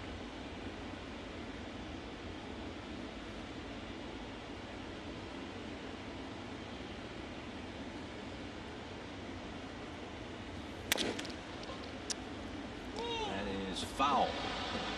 And what I was going to say about that trio of Ottavino and Chapman and Britton in no particular order is that each one of them has a pitch that you probably put up against anybody. Right. Britton's with the sinker. Ottavino has a slider. If we get to see it this series, I mean, it moves about 2 feet. Right.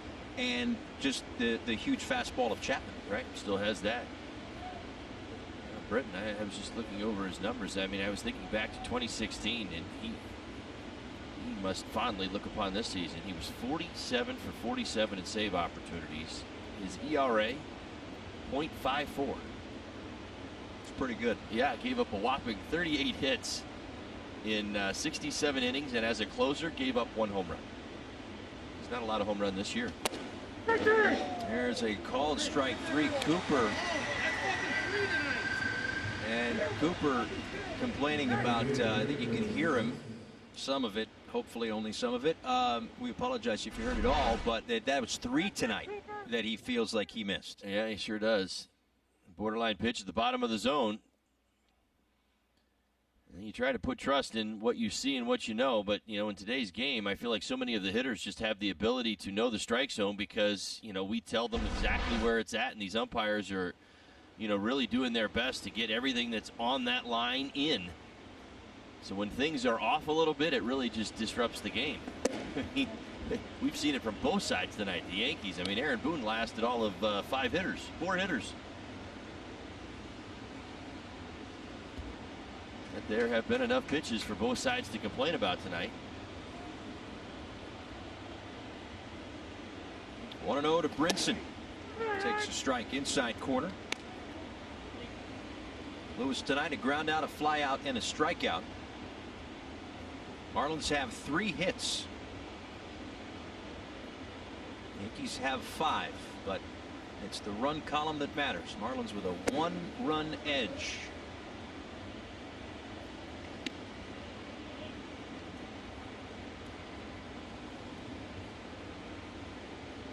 The Marlins 3 hits, by the way, the Cooper homer in the first, and then singles to lead off the second by Dickerson and Rojas. The other base runners have been, let's see, we've got a catcher's interference, 2 errors, and a fielder's choice.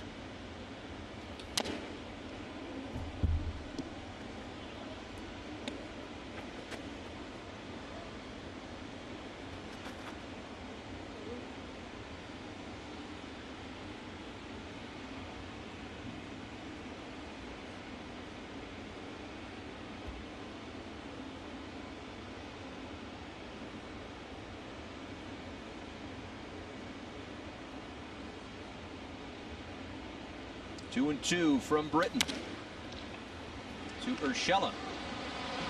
Makes the play. No one up in the Marlins bullpen. Sandy back to work in the 8th. 3-2. On Fox Sports Florida is brought to you by Leon Medical Centers, proud supporters of Miami Marlins baseball, a safe and healthy community. By Cricket Wireless, Smile, you're on Cricket, and by La Lechonera, the original mojo since 1970. Beautiful night in the Bronx. Beautiful pitching performance tonight so far for Sandy Alcantara. Back to work in the 8th. He has had that look in his eye all night long. A huge start for him. At the opening day nod, missed about a month, but if things break the Marlins' way, and they'll need a little help from the Rays, but they could get to the postseason tonight. Sandy's got to do his job. Out to a 1-1 count here for Sanchez in the 8th.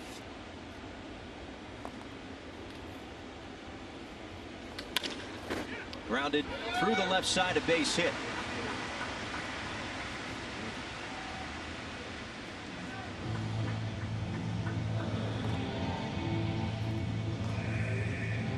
Couple of hits for Sanchez tonight.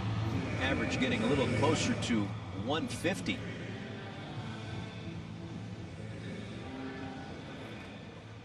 Sanchez will be lifted for a pinch runner. It's Mike Tauchman.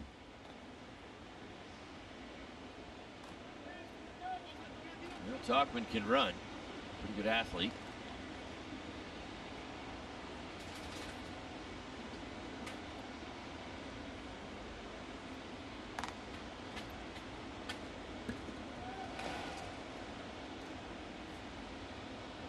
He's 6 for 6 in stolen bases this year, so Sandy keeping a close eye. There is action in the Marlins bullpen. Yimi Garcia is up, but right now the game belongs to Sandy with 1 on and nobody out in the 8th. Pitch to Clint Frazier is inside. There's Garcia.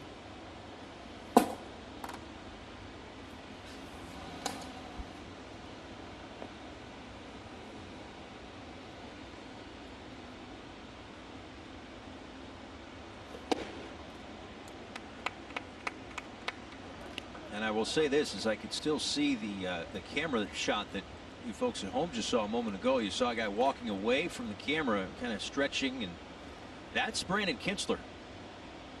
So it looks like he's kind of going through that pre-throw routine, if you will. So that would lead you to believe that Kintzler thinks he's available tonight after throwing there at bottom of your screen. There he is. Got his first 6-out save last night. Right, but 29 pitches. Right through 29 pitches. Listen, some guys can handle that. I think he knows what's at stake here. This is the season on the line. You're trying to win something. You're going for something. You're pushing everything to the middle of the table, and you want to be there at the very end. You don't want to be like, oh yeah, no, 29 pitches is too much for me. Unless he kind of expected him to be available in some capacity today. Now, granted, I think I would have said it like Don Mattingly may not want to use him if he can avoid him, just because he knows how much pressure was on him last night. The 6-out save, the 29 pitches, you add that up. But if they need him, I think he'll be ready. It's all hands on deck with 3 games to go. 2-0 pitch to Frazier.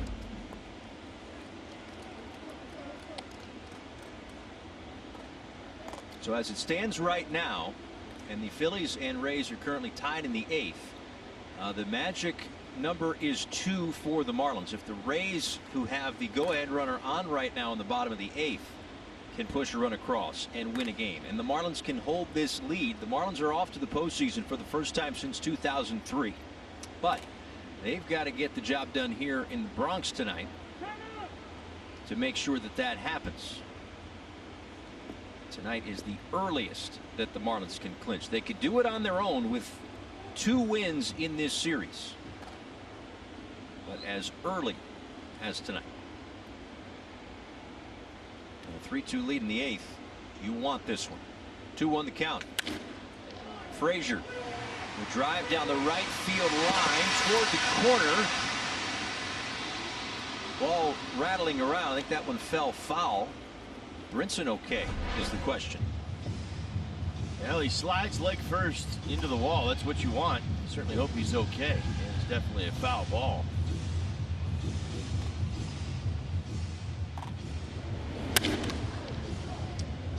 Holly, I don't know about you, but that short porch down there. Frazier's got power. Did you think you were a little nervous like I was? He had the swing. I did know. I kind of felt like it was going to be close. I mean, Sandy's still bringing it. I didn't think that he had gone over the right, where Brinson was. He didn't go over his head. I knew it was kind of close to the line. 2-2. Runner goes. Throw from Wallach is not in time, and just able to keep the toe on the bag. Mike Tauchman. Well, I have no idea how he was able to hold second base, but I really do believe he did. It looked like he wanted to come off, but just the very tip of his left foot would stay on top of the bag. What do you got going on here? I don't know. Was time called before the pitch or something? Because Tauchman seems to be confused.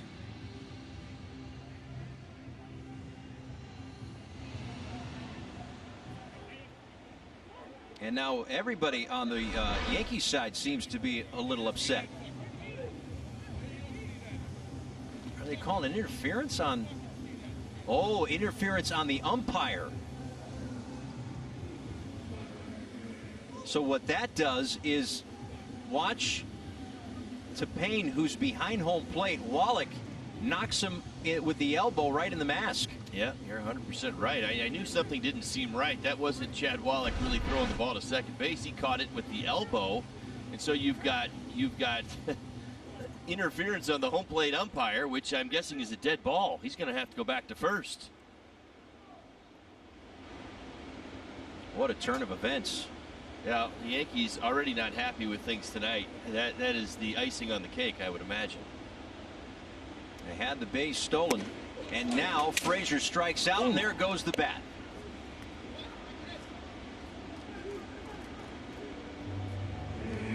That's some kind of frustration right there. It's...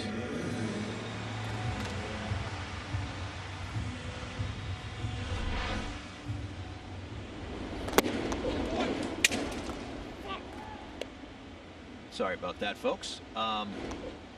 Holly, I don't think that's easy to do. No, yeah, don't try that at home, kids. That's you're gonna hurt your leg. And now Donnie out to either talk with Sandy or take the ball from him. We'll see.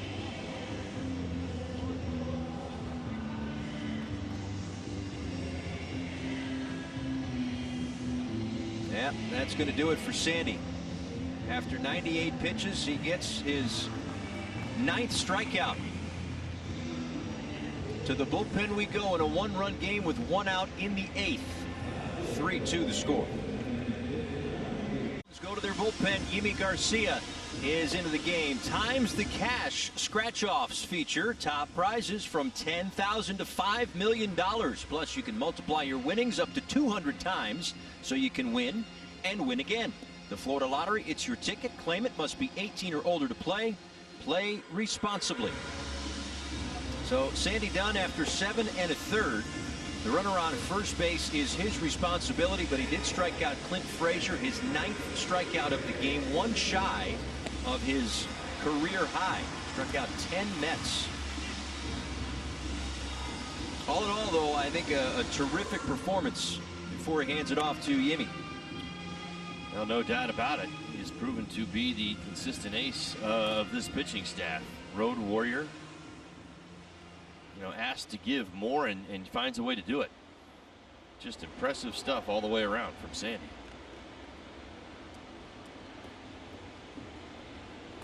So can this bullpen get 5 outs before giving up a run?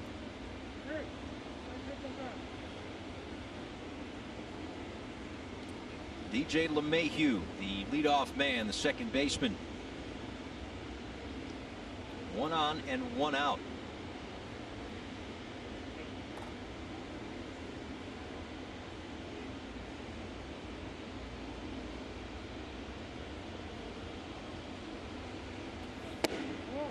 Straightens him up, and it's 1-0.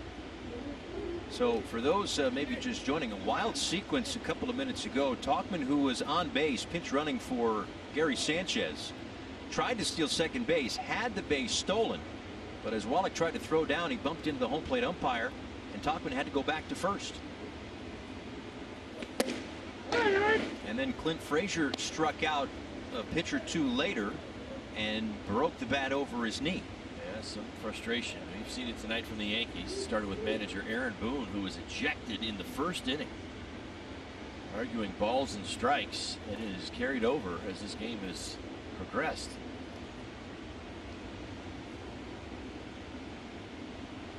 One and one from Garcia.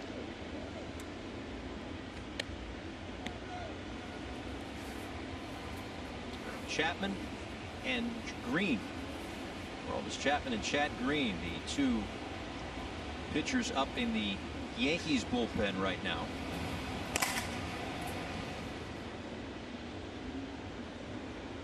LeMahieu walked and scored in the 3rd. And taps one foul. It's 2-2. A little bit of history between these two, Garcia and LeMahieu. DJ is 2 for 7 with a walk and 3 strikeouts against Garcia.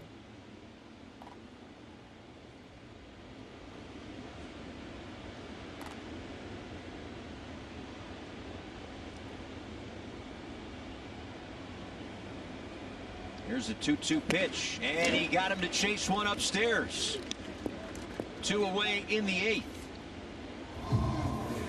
Well, a huge strikeout for Yimi Garcia. When you add it all up, most people agree LeMahieu one of the bigger threats in this Yankees lineup because he is such a good hitter. It's not just all about home runs.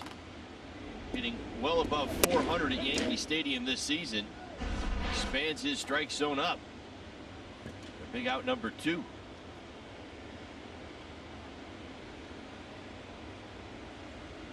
Now Aaron Judge. And that one gets thrown away trying to check on Tauchman. He'll stop at second.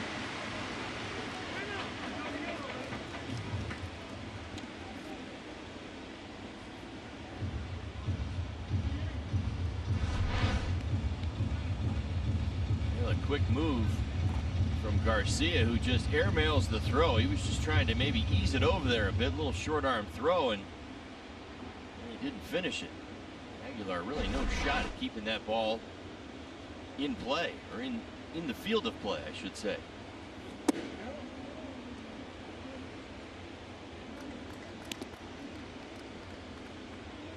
1-0 to Judge, who doubled in the third. Came around to score. It's been 3-2 for most of the night. Let's hope it stays that way. A ball and no strikes to Judge. 2 outs in the 8th. Garcia deals. That one into right. Brinson coming in. Will play it on a couple of hops. Rounding third and scoring is LeMahieu. Or excuse me, Tauchman. And we are tied at 3.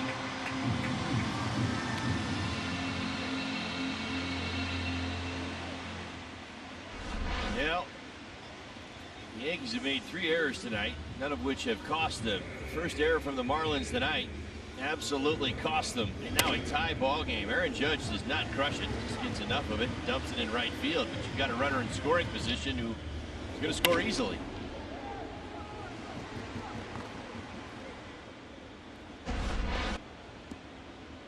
Well, I do have some positive news, Marlins fans. The Rays have just taken the lead over the Philadelphia Phillies in the bottom of the 8th.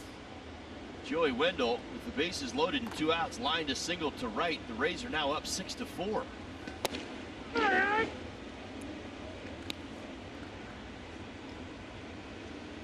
that's a bit of good news. At the moment, that helps the Marlins. Sandy's night is officially done as that run gets cashed in.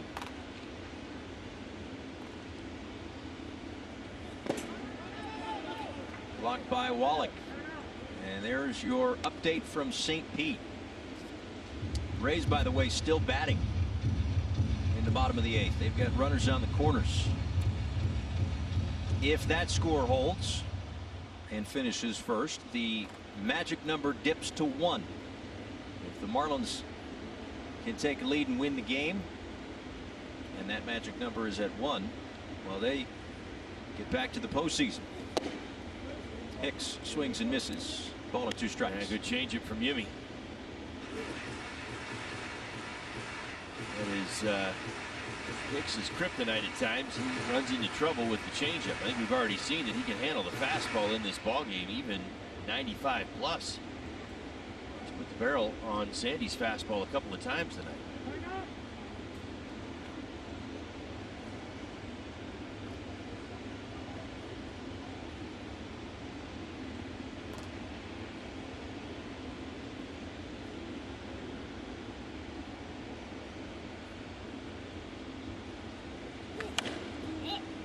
Hicks pops that one up behind home plate. That'll get out of play. What do you think? Sandy seems to be frustrated with himself, I imagine. What do you think that might be? I think Sandy wanted to finish his ball game. I think, at least this inning, I think that that's really what he's kind of frustrated about. It was his runner over at first base. He knows what this game means. He certainly respects Don Mattingly, the coaching staff, everybody, and it is going to play by the rules. I think he wanted to stay in the game. As good as he had been, he just struck out Frazier, remember, and he's in a pretty good spot. His pitch count, I mean, I get it. He was a couple of pitches under 100, but at the same time, if you're watching this game and you've watched from beginning to end, I don't think anybody would argue with me when I say he was stronger as this game has gone on. I have not seen a dip in velocity. I have not seen a lack of effectiveness on the secondary pitches. I think he just wanted to stay in the game. And then you watch how the Yankees end up getting the run. It's just a little frustrating, right?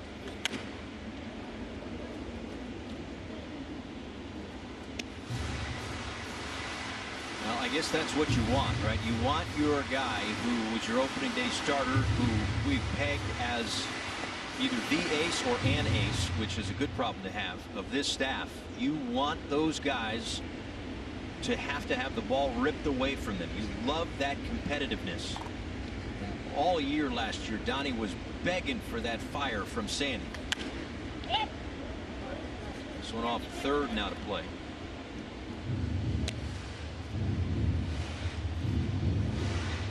So from that standpoint, you love to see it. Quick turnaround for these two teams tomorrow on the air at 12:30. First pitch a little after 1 o'clock. Trevor Rogers goes for the Marlins, and Davy Garcia for the Yankees. 2 balls, 2 strikes, 2 outs. That's a ground ball. Marlins had a guy right there. John Birdie makes the play. Yankees tie it. We'll go to the ninth. 3-3. That is not frozen video or a photo at all. That is just Sandy kind of in his own thoughts right now, thinking of his outing tonight, thinking of how it started, how it went, how it ended. And he is like the rest of us now. He will be an observer. Maybe peek at a scoreboard in St. Pete to see that it's 6-4 Rays. And certainly hope that the Marlins can do something against Aroldis Chapman, who has a .338 ERA this year. Out of the bullpen for the Yankees. Dickerson, Rojas, and Wallach due up.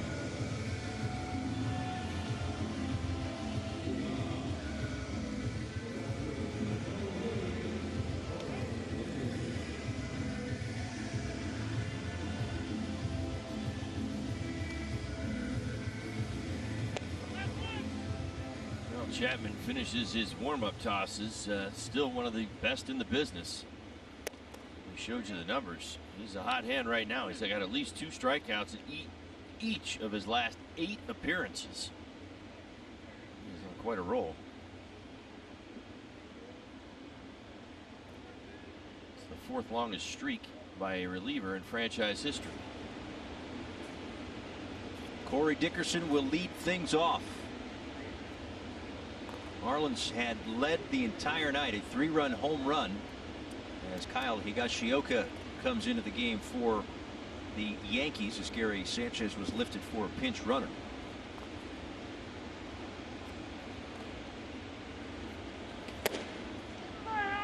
Yankees got the Marlins rather got a 3-run homer in the first inning off the bat of Garrett Cooper. Yanks got 2 in the bottom of the 3rd, and it was that way up until the bottom of the 8th.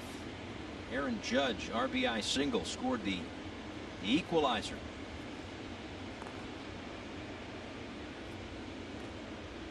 Oh, 0-1 to Dickerson.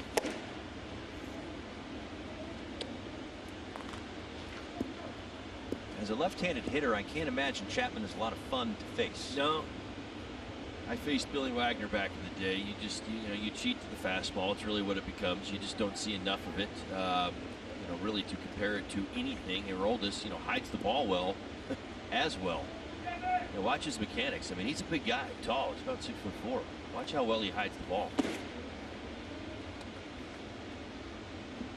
So I mean, again, you're talking release point. You're talking pretty much one at that. You're not going to get the face in 3 times. And, try to come up with a game plan. And I'll say this. I think you do get a little help because he loves his fastball, and so since he loves it, you have to love it. You got to figure out how to hit it. Dickerson chokes up with 2 strikes. Here it comes from Chapman, and just kind of shoots it the other way.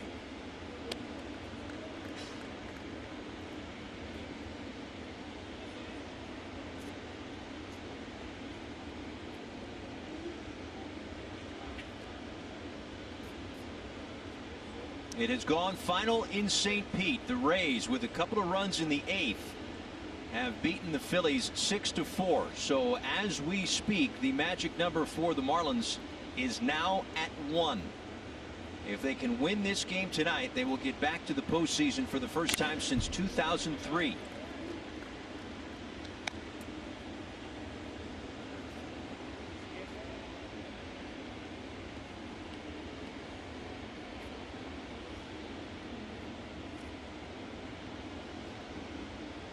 With that win for the Rays, their magic number to clinch the top seed in the American League side of things is 1. They're waiting on the Mariners and A's, a game that starts a little bit later on.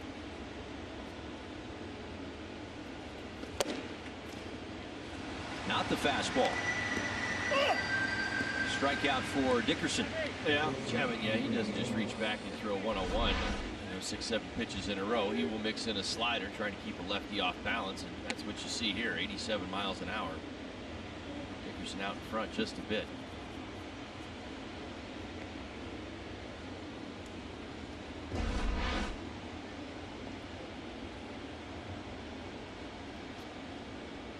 So now Miguel Rojas has only seen Chapman once. Chapman struck him out. The night for Miggy, a base hit in the second. Thought he had extra bases the second time, but Urshela made a great play on the third baseline to take away extra bases.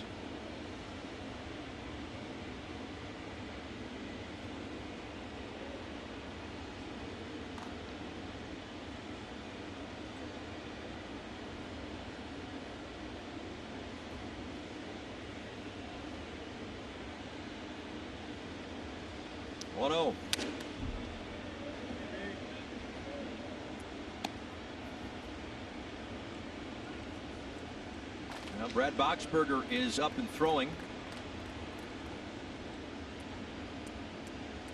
We saw Kinsler before. Stanton, Voit, and Urshela due up.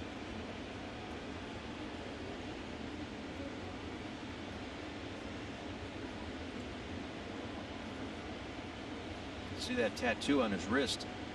643 equals 2. He rolled 3 double play balls to keep him in the game and get him out of any trouble that he had throughout the night.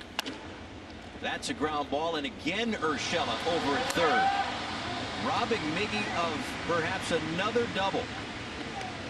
Yeah, that would be 2 in this ball game. Both times to the backhand and a strong throw across the diamond. Watch his instincts. He really works on going down to the knees and then back up again. Such a smooth transition. Of course, when you've got a good arm like he does, a lot easier to do. Boy, the diamonds, I wanted to call him a diamond is what I was getting at. Stealing him away from the Cleveland Indians. Yeah. The Yankees, my goodness. Gio has really found a home.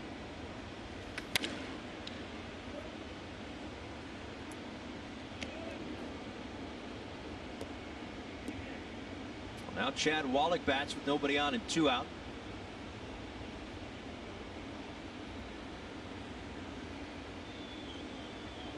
Brandon Kinsler is milling around. It's a technical term for relievers. Not yet throwing, but just milling, just in case the Marlins take the lead here in the ninth. Tie game, it's probably Boxberger.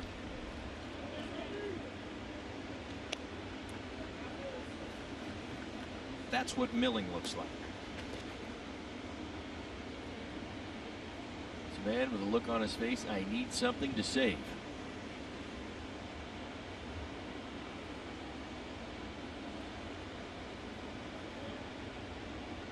Impressive effort last night. Really was. 0-2 to Wallach. Did he go? He did. So we go to the bottom of the ninth inning. 3-3 the score. Stanton to lead it off. The score. We know that the magic number is now down to 1 as the Rays were able to score late and hold off the Phillies 6-4. So if the Marlins can win this game, and they'll need extra innings to do it, if they can win this game, they are headed back to the postseason. But first, they've got to get to extra innings. They are going to Brad Boxberger, and they've got to get through some pretty big bats. Giancarlo Stanton, Luke Voit, and Gio Urshela. This was the splitter that ended the inning. Certainly a nasty pitch from Chapman as it bottoms out across home plate. Now Boxberger into the ball game. 4-seam fastball, changeup, and slider. He had a rough one last night, so he's looking for a bounce back here at Yankee Stadium. I don't think there's any less pressure tonight than there was last night. I would agree. Probably a little bit more. Boxberger's done a pretty nice job on the season. 92, 93 mile an hour in the 4-seamer, the changeup, and slider. 15 of the 18 punch outs this season on the slider. Magneuris Sierra is out in left field. He takes over for Corey Dickerson. Stanton to lead it off. And Boxberger on the outside corner for strike 1.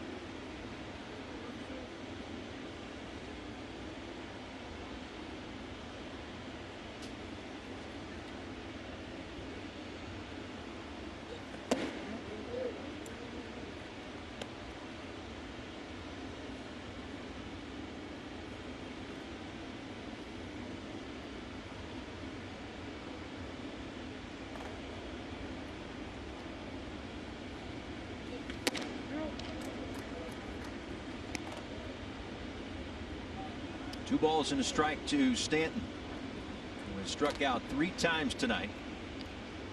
All 3 of those against Sandy Alcantara, who had 9. I'll check down at first. Jeff Nelson says no swing, 3-1.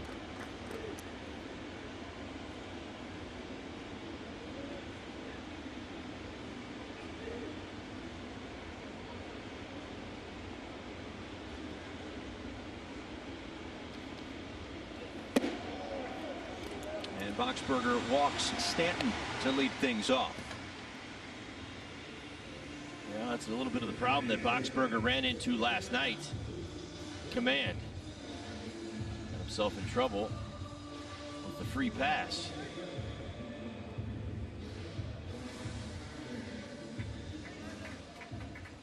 And now Stanton lifted for a pinch runner. It is Brett Gardner, the longest tenured Yankee, and the only member of this current team that was a part of the '09 World Series champs, and still has the pretty good speed that he had 11 years ago. Luke Voit to the plate, takes a pitch inside.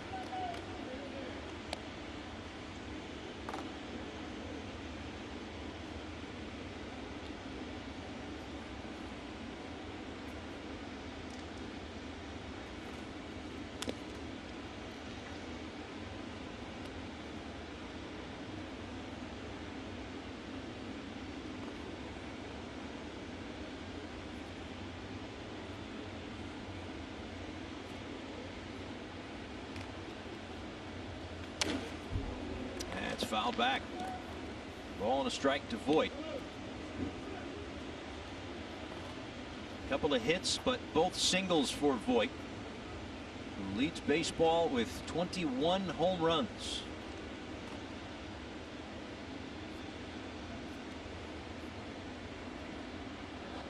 I'll tell you what, when we watch Voit, we first saw him as a St. Louis Cardinal. Now he's made a name for himself as a Yankee.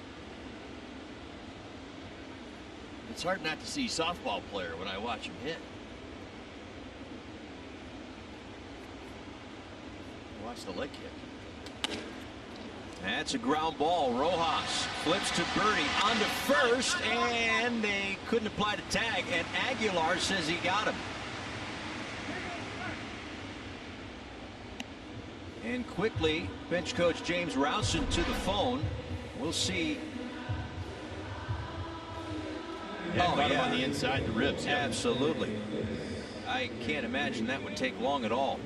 Well, I'll tell you what else. I think the Marlins are going to catch another break. Remember, Voigt's playing with an injury. I mean, there's no doubt about it. He was struggling down the first base line the entire way. That throw off line, he still was a short distance from first base.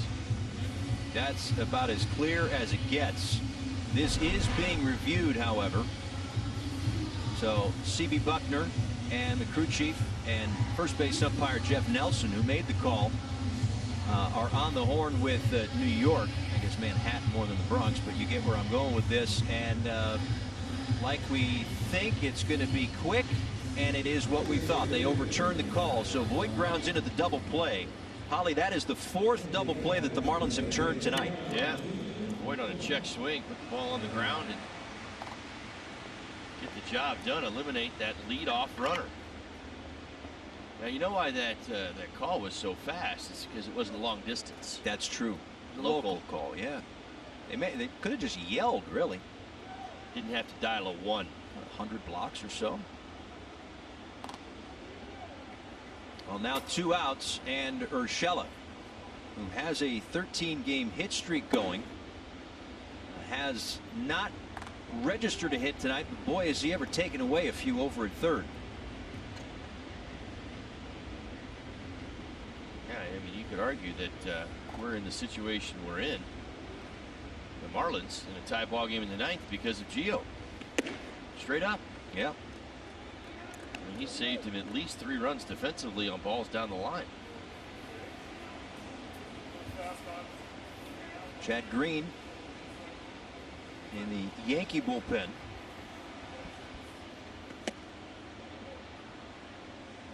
If it gets that far, he would pitch the 10th, and the Marlins would have the placed runner at second base, which right now is Chad Wallach. Marlins do have other options if they decide for a pinch runner. We can walk through those if we get there, but remember those 10th inning rules. Marlins have Monte Harrison on the bench if they decide for a pinch runner. And they also have, of course, Jorge Alfaro if they remove Wallach from the game. James Hoyt up and throwing. Boxberger's got to get us to the 10th first. And he will do just that. Birdie makes the play over to first. Extra innings. Marlins have a magic number of 1. The placed runner, and that placed runner is whoever was the last spot in the order the previous inning, which would have been or is Chad Wallach. There is no one on second base just yet, but a minute ago we saw Monte Harrison wearing a sweatshirt. He's not wearing a sweatshirt anymore. What we do know is that John Birdie will lead off. Starling Marte and Jesus Aguilar due up in the inning. We're waiting to see who is going to go to second base. And it looks like, with a little wink of the eye, Monte Harrison and his great athleticism, great speed, is going to be the pinch runner. Now Monte has absolutely embraced this role. He sees it as a challenge, and he loves that challenge. Very confident young man. He's been able to impact many of these ball games late. This was right after the inning ended. And you could see the look in Monte's eye, man. He is so confident in his abilities and wants to contribute so bad on this team and can do it in many ways, but right now it's on the bases. Chad Green will take over. He's the 5th pitcher for the Yankees tonight. The go-ahead run is on at second and John Birdie at the plate. A Marlins win and they go to the playoffs. Birdie squares, pulls it back, and takes ball 1. So now the question becomes, how do the Marlins play it with Harrison at second base, with Birdie and this part of the order? Yeah, you got the big boys coming up. They're playing in on the corners now. We've seen Monte steal third a number of times, but the Yankees by now are aware. Birdie thought about it again, but pulls it back, and it's 2-0. I'll tell you what, though, it does seem to me that Green is pretty preoccupied with Monte at second base. He's missed the strike zone on the first 2 pitches.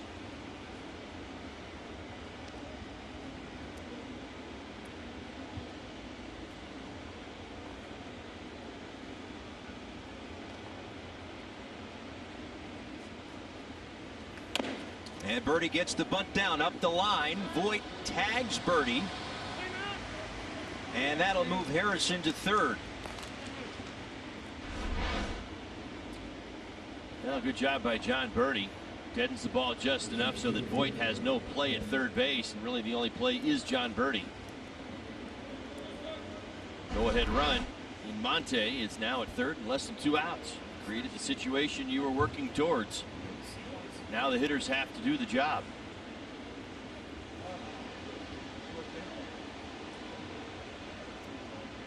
Starling Marte 0 for 3. Reached on an error his last time up. The Yankees have the infield in, and Marte swings and misses. Ryan Stanek on the left, Brandon Kintzler on the right. Again, Kintzler a 6-out save last night in a game the Marlins desperately needed in Atlanta after an hour and 40-minute rain delay to snap a 4-game losing streak. 0-1.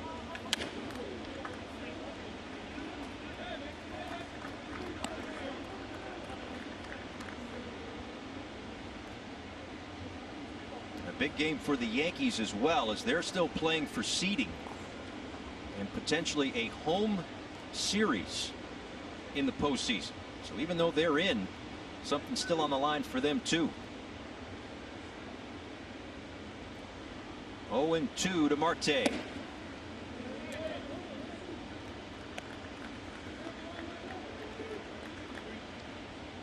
We also know that no matter the score, the Yankees will bat in this inning. They'll have Urshela, the placed runner, at second, and then Torres, Higashioka, and Frazier due up. Marte looks at ball 2. Yeah, good take by Marte. Now that's the fastball that he swung at to start this at bat. Green, you're going to see an awful lot of that four-seam fastball 73% of the time. 95-96. Secondary pitch is the curveball. Ground ball. And now they've got Harrison in between third and home. He's just inching toward home plate. Higashioka runs it back to third. It goes off Harrison, and he's back to third. And Marte moved to second in the rundown.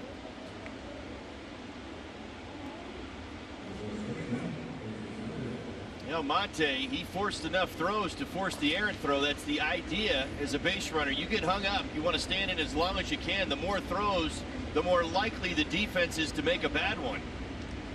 Didn't take much because he got hit square in the back. He was making his way back to third base. They have Marte dead to rights. He's going to lose the helmet, get that out of the way. But as soon as he heads back to third base, the throw literally hits him right in the number.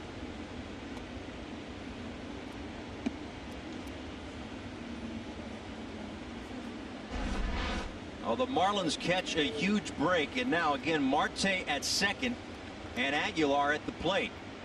Again, the Yankees have the infield in.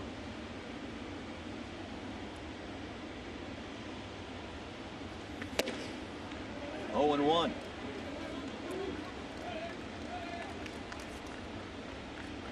Aguilar, a 2-out walk in the first, and came in to score on the Cooper 3-run home run. That was the last time the Marlins scored, way back in the first. They've got a chance right here, to say the least. Outside, 1-1.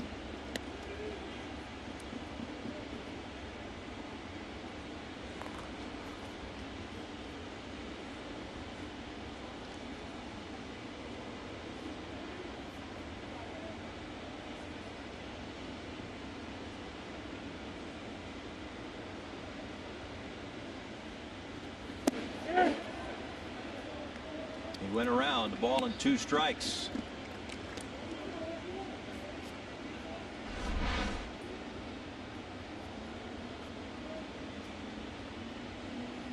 Good look from the side and from back. Close, but probably went too far.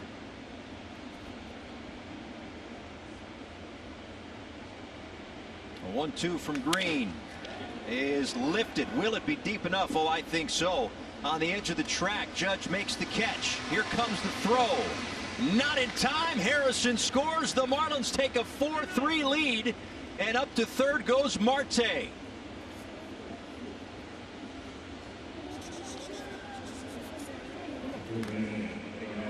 Now, one of the themes for the Marlins this season really has been taking advantage of the other team's mistakes.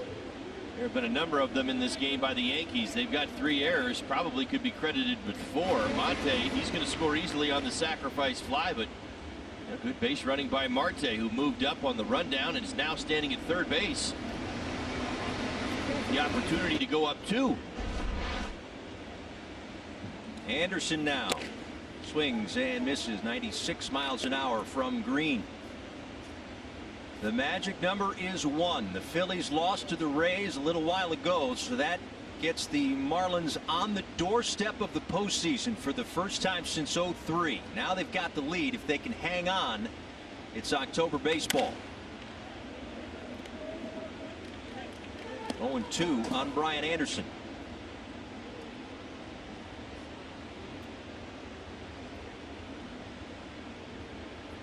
Stanek has stepped off the mound. Kinsler continues to throw.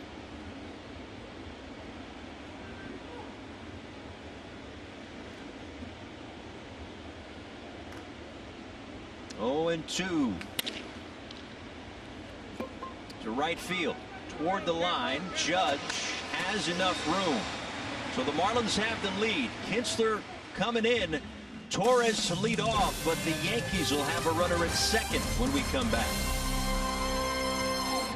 The score as we are into the bottom of the 10th inning. A win sends the Marlins to the postseason. Last night, Brandon Kintzler came in, bases loaded, nobody out, 8th inning, Holly.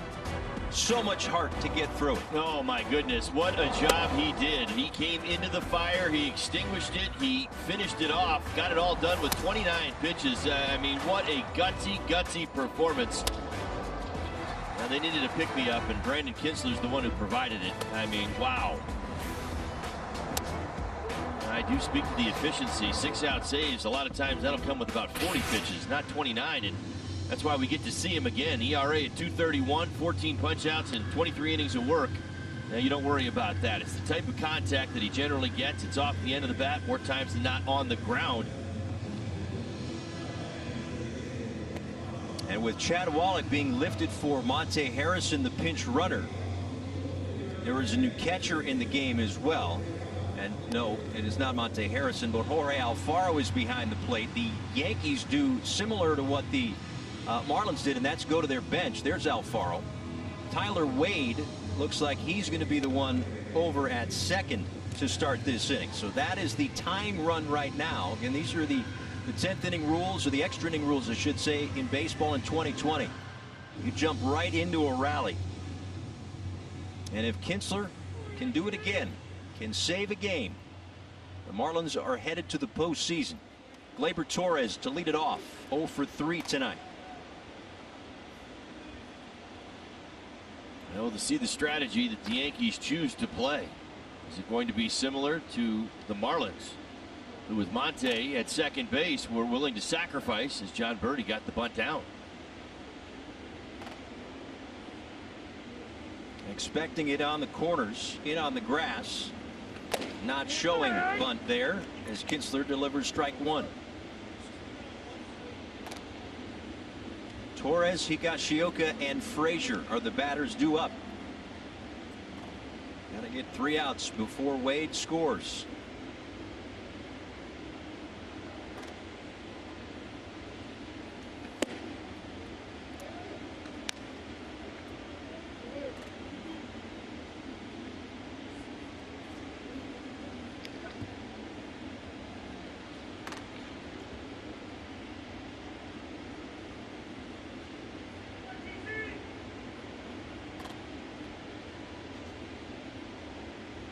Ball and a strike. Just in off the plate, 2-1.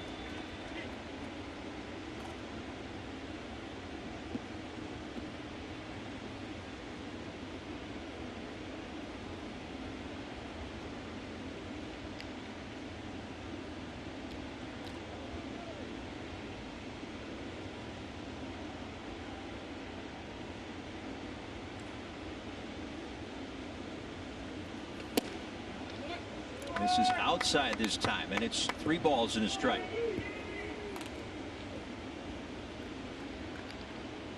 A save last night for Kintzler, the first 6-out save in his career. He does have 60 career saves now. That was his 11th in 2020. 3 balls and a strike to Gleyber Torres. This one down the right field line and foul.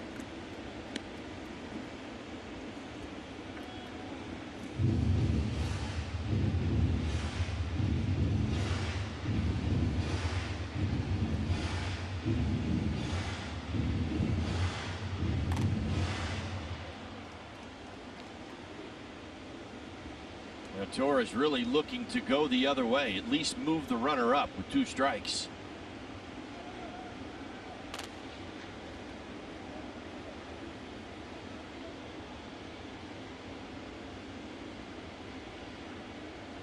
Payoff pitch on the way, and it's low.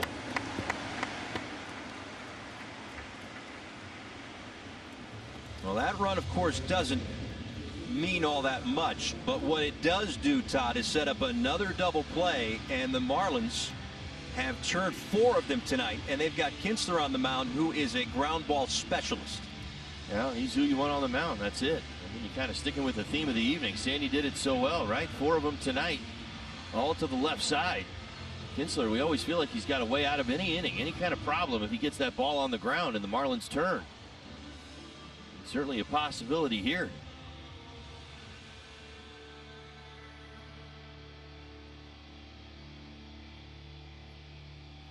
Third base coach Phil Nevin on the right.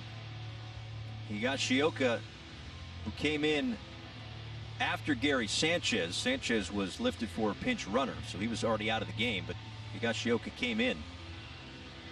He has been a hot hitter for the Yankees as of late.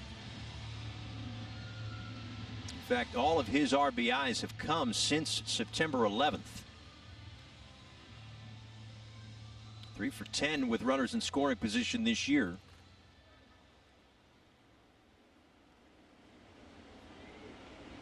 Yeah, all the meetings have been had.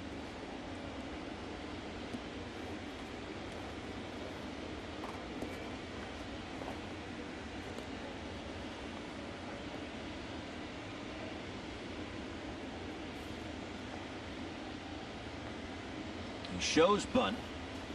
And he pops up the bunt, and Aguilar comes out of nowhere to make the play. What a play by Jesus Aguilar.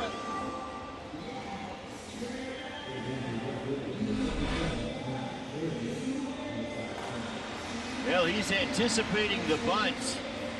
You can see as he got underneath that sinker, popped it straight up. Alfaro and Kinsler, I think we all would agree, right? There was a moment in time where this ball was going to hit the turf, and out of nowhere, Aguilar comes in and probably makes his most defensive athletic play of the season.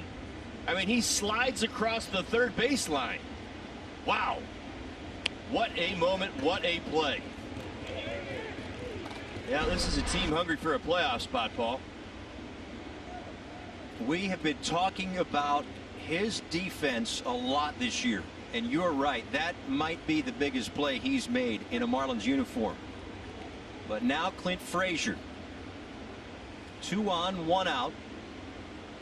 A Marlins win, and they go to the postseason.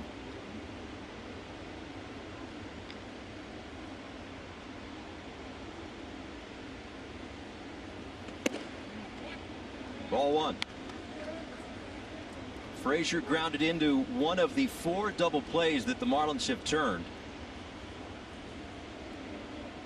3 of them for Sandy. Boxberger got 1 in the 9th to help force extra innings. Runners go. Alfaro does not throw.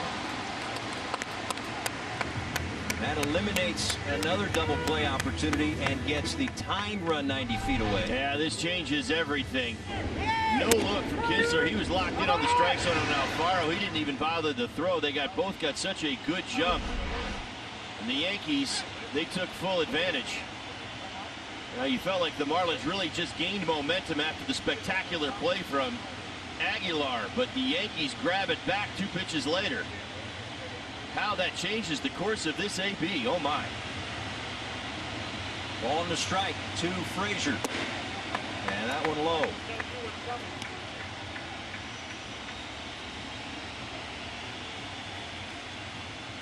DJ LeMahieu, the league's leading hitter in the on-deck circle.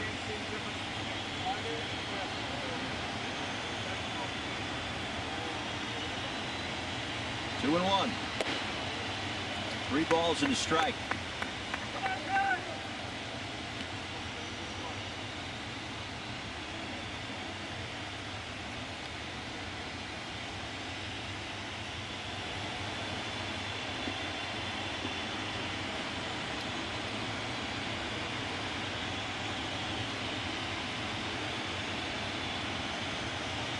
From Kinsler is in off the plate, and the bases will be loaded for LeMahieu.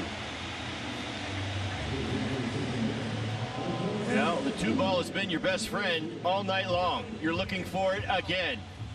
You get the ground ball double play, you celebrate.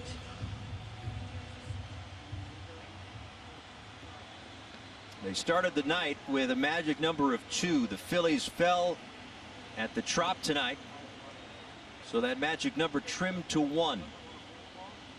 LeMahieu has hit into 2 ground ball double plays this season.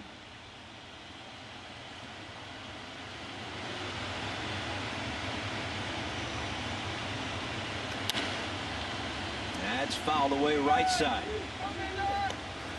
Yeah, very deliberate act by LeMahieu to go the other way. Trying to stay inside the baseball and lift. You can see it more than he normally does.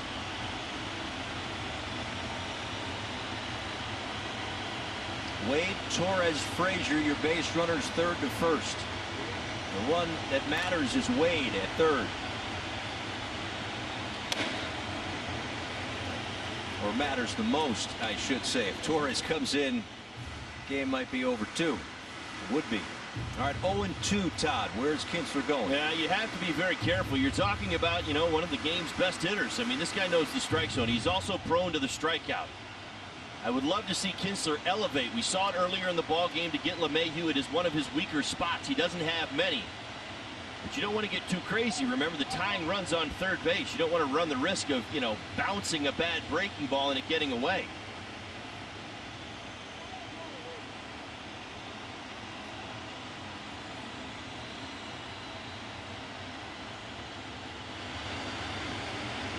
An 0-2 from Kinsler, way outside.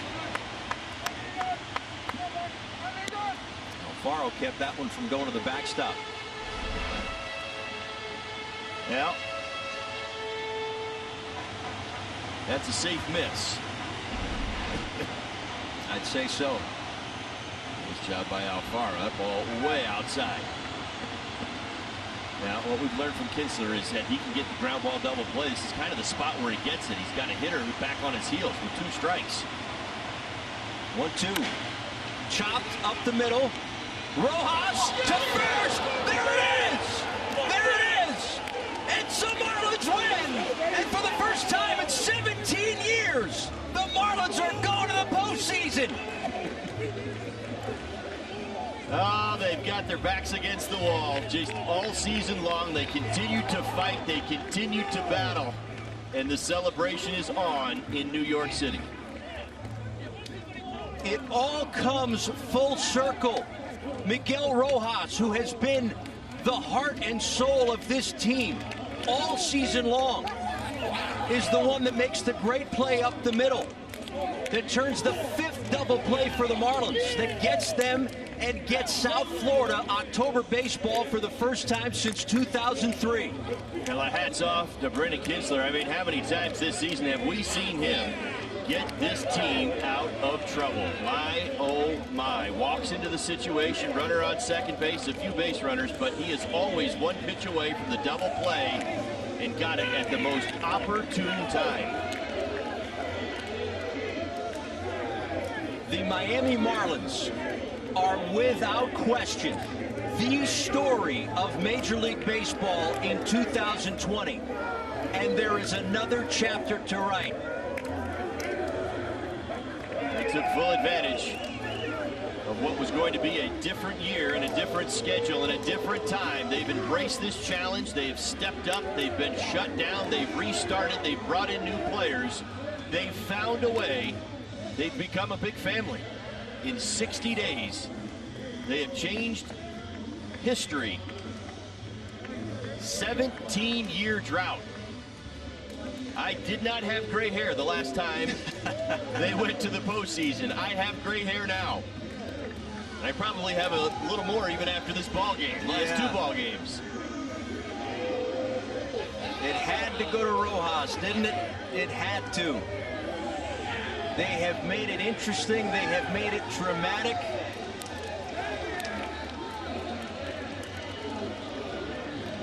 And for Don Mattingly, who played his playing career in the Bronx, what does this mean to him to clinch in New York City? For Derek Jeter, who had his great playing career in the Bronx, he promised, Derek Jeter and this new ownership group promised that this team would get back to the postseason and get back there often and give South Florida fans who wanted a winner. He preached patience. It took 3 years. Well, sooner than later, and I really mean that. And I think Don Mattingly should get just an awful lot of love from South Florida in this Marlins group altogether. I feel like they beat the clock. There's no doubt about it. But if anybody deserves the National League Manager of the Year award, I cannot think of anybody who's even comes close to Don Mattingly. I mean, the job that he's done, the calls that he has made, the bullpen management, the roster moves. I mean, did we get to 200 this year? We got close. Pretty close. I mean, really my close. Goodness, from not only managing this team into a winning franchise, into a winning mode, but taking young players with zero baseball experience at the major league level and letting them loose and managing them and knowing when was the right time to get a lot of these guys in and out of ball games. This organization should be very proud of the men that are standing at Yankee Stadium right now, celebrating much like they did 17 years ago. Yeah, and you were a part of that celebration. And now another celebration that was in the old building. But 17 years ago, the Marlins were in the postseason, and here they are again. It was a long, long road. Trials, tribulations, and today, of course, being the day that we mentioned tragedy as well, there's triumph to go along with it. Now, and let me add this. I see the T-shirt that everybody's got on, Respect Miami. I mean, that was our rally cry in 03. It really was. We were playing great baseball. We felt like everybody in the baseball world was against us. Nobody gave us a chance, and I feel like this group sings that song very much the same way. We came on the air tonight. We talked about how clutch this team has been and how there has been a different hero every night. The guy who scored the go-ahead run tonight, Monte Harrison, has had his struggles at the plate, but he has contributed in unbelievable ways, and he's one of many that have done that this year. They don't have, tell you right now, they don't have an MVP on this team. They've got a bunch, and they've got perhaps a manager of the year, Don Mattingly, who joins us right now. Skip, it's Paul and Todd up in the booth here at Marlins Park. What are you thinking right now? Right now, I just thought about it. Jose, you know, 4 years ago, what we went through, and then to do this on his day, what a feeling, right? And these guys, not to mention what these guys have been through, what we've been through as a group and as an organization the last couple of years. I mean, fighting back and kind of getting beat up last year, and these guys are believing in themselves. And that's what I love. They believed themselves in spring. We came back in the summer, and they believed in themselves. Anytime we got in trouble this year, they came back and showed up and did it, right? Just like tonight, honestly. Things look bad, and we got people everywhere, and Kins throws a big pitch, right? And we turn that over. Oh, what a feeling right now. But, you know, one of the first things I thought about is Jose 4 years ago, you know, what we went through, and it's kind of the other end of the emotions. Donnie, can you take us through the last 24 hours for this ball club? What yesterday in Atlanta meant walking off the field, Kinsler 2-out save, to where you are standing tonight? I mean, it has been it has to feel like a whirlwind. Yeah, yesterday's win was huge, right? I think we battled for that. We fought. I kind of burnt bullpen up, and then tonight again, right? We burned our bullpen up, which, if it doesn't work out, we're walking into the last 2 days with Yemi on 3 in a row. Kins throws 3 in 2 days. Box back-to-back, getting to our 4 and 5 guys in the rotation, and just in not a great spot. But for this thing to end like that, and then to hear the score on the other end of that, what a great feeling. What did you think of Sandy tonight? Sandy was incredible tonight. He had the 1 inning there. He gets the double play ball, and it looked like he kind of just let his guard down for a second and give up the 2. And that's when I kind of got him, man. I just want him to compete and go after people. Sometimes, you know, you don't want to screw up, right? And then sometimes you got to say, you know, just who cares? Just go get somebody, right? Just compete and see what happens and live with the results, but go compete. And then on the other end of that, you can live with whatever happens. All right.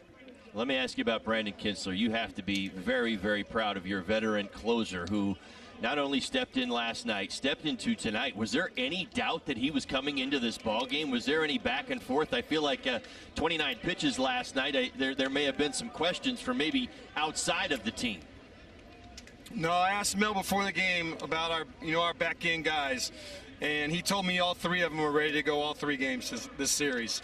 I would have hated to do that to any one of them, But yeah, no doubt. Once we got the lead there, and that's one of the things. We wanted to put pressure on them. We were at the back end of their order. I hated the walk to Torres. I'd rather go get him. But when we get in a bad spot, they steal second and third. I'm like, come on, don't do this. All right, Skip, listen, you've waited long enough to celebrate. Go ahead. Go celebrate with the guys. Thanks so much, Donnie. All right. Congratulations, Skip. Congratulations. Thank you.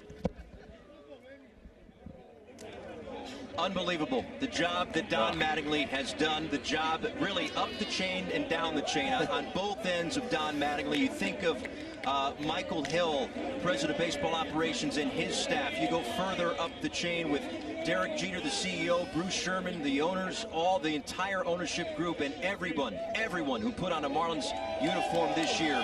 So proud of them as they are off to the postseason for the first time since 2003. We have a lot more to come. The Marlins are going to the postseason. Sounds great, doesn't it? We'll hear it a lot more tonight.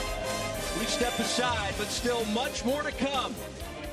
Postseason bound for the first time in 17 years.